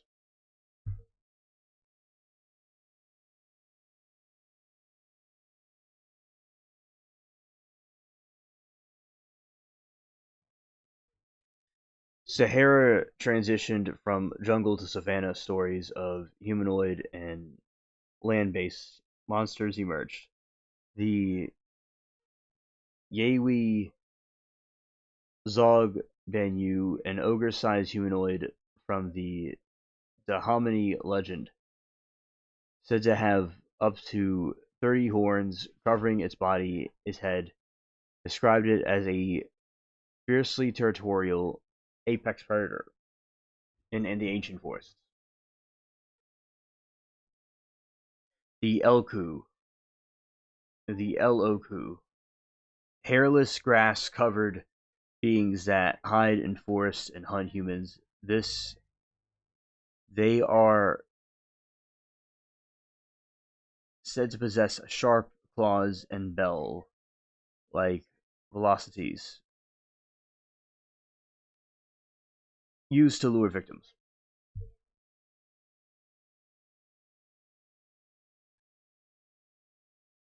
All right, there's the Saza Bonzam. These are described as massive orgies with iron teeth and claws. Massive ogres with iron teeth and claws. The Saza Bonzam is a tall tree and possesses a huge like wing with as in Bonzam dangles from the branch, using a hook-shaped feet to grab a passerby. The Kula Lukamba, often called the African Bigfoot or Yeti, these mysterious ape-like creatures reported by explorers as early as the 1800s.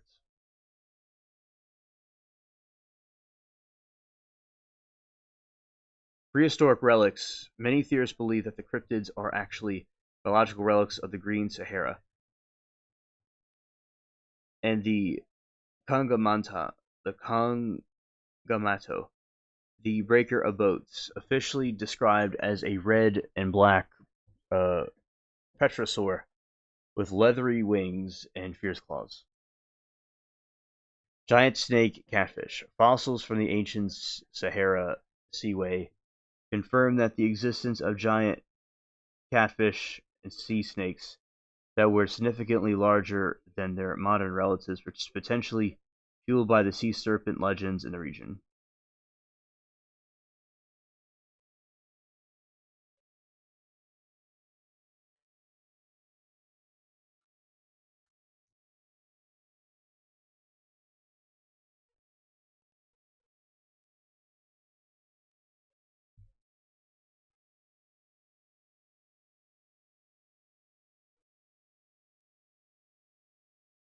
Major ancient waterways encrypted corridors. The Arahamat Pyramid Branch. A recent map of 64 km along historical branch of the Nile followed direct past 31 pyramid complexes. This waterway, active during the Old Kingdom, would have supported large-scale transport, potentially served as a habitat for rigid dragon legends. The fishing. Yeah. The Tamarastret River, located on the western Sahara.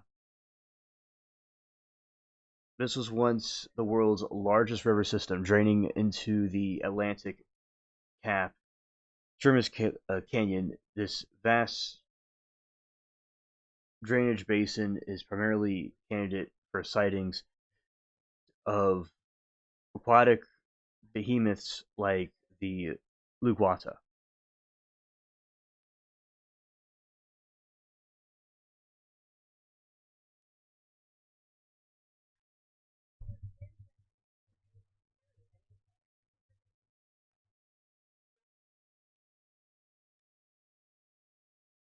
The Iraharhar River.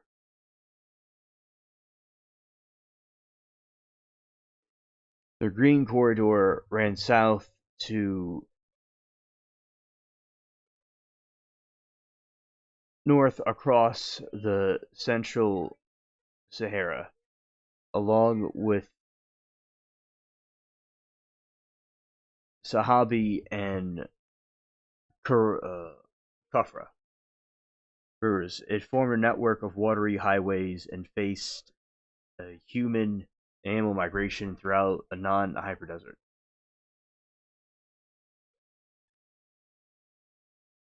Lake Metachad.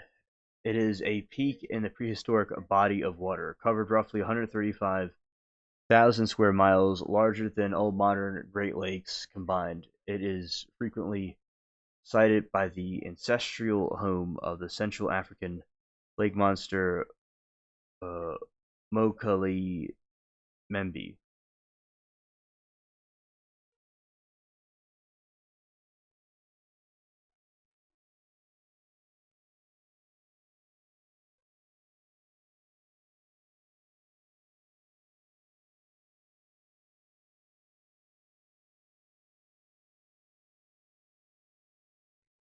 Rare imaginary, rare imagery. Orbital radar has allowed the scientists to see through hundreds of feet of sand map these halo channels. The sediment cores deep drilling has revealed sandy river beds despite fossilized pollen from tropical plants, confirming these areas were once lush jungles of the savannah.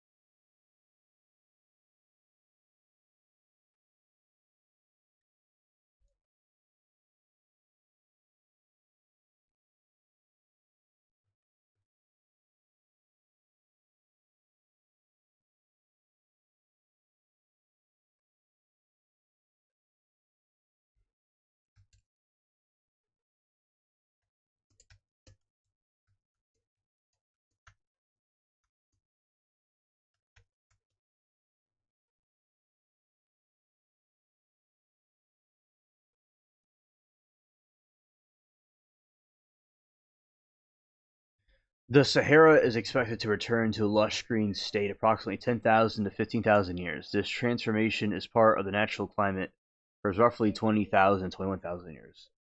The Milanov cycle, the wobbly Earth axis called the pre-recession, the monsoon intensely every 2,100 and 21,000 years. The Earth tilts change the amounts of summer sun reaching the north hemisphere. This rainfall heat strengthens the West African monsoon, pulling more moisture deep into the interior of the continent and transforming the dunes into the, the savannas and the lake systems.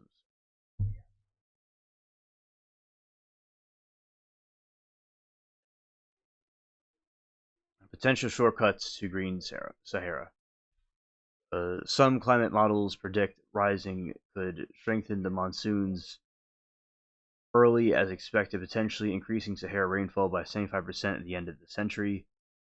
Terraforming. Scientists have theorized that installing massive solar wind farms could increase the heat humidity, creating feedback loop that triggers vegetation growth and rainfall in as little as a new centuries. Current greenering. Small pockets of the southern Sahara are showing signs of reforesting. Participation has recovered in record decades.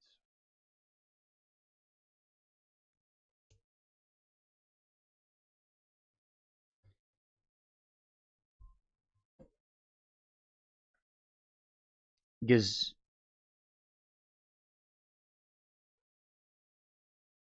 Oh, okay, Mermaid. Thank you for giving me the update about how you're feeling. Okay. Yeah. I hope everything gets better soon. Right. Gazelles and antelopes. They are known for being reintroduced to desert margins. These animals can survive on hardy grasses and go for long periods without water, making them the first move into new breeding areas. Birds. The North African ostrich. Various larks will expand their range quickly, a new grassland providing nesting coverage to the food. Oh, understood, mermaid. Yeah. And herbivores, zebras, wild beasts, giraffes, elephants, and rhinos, and hippos, crocodiles, and fish. Those are the different beings that are going to be returning to the savannah whenever it is not a desert anymore.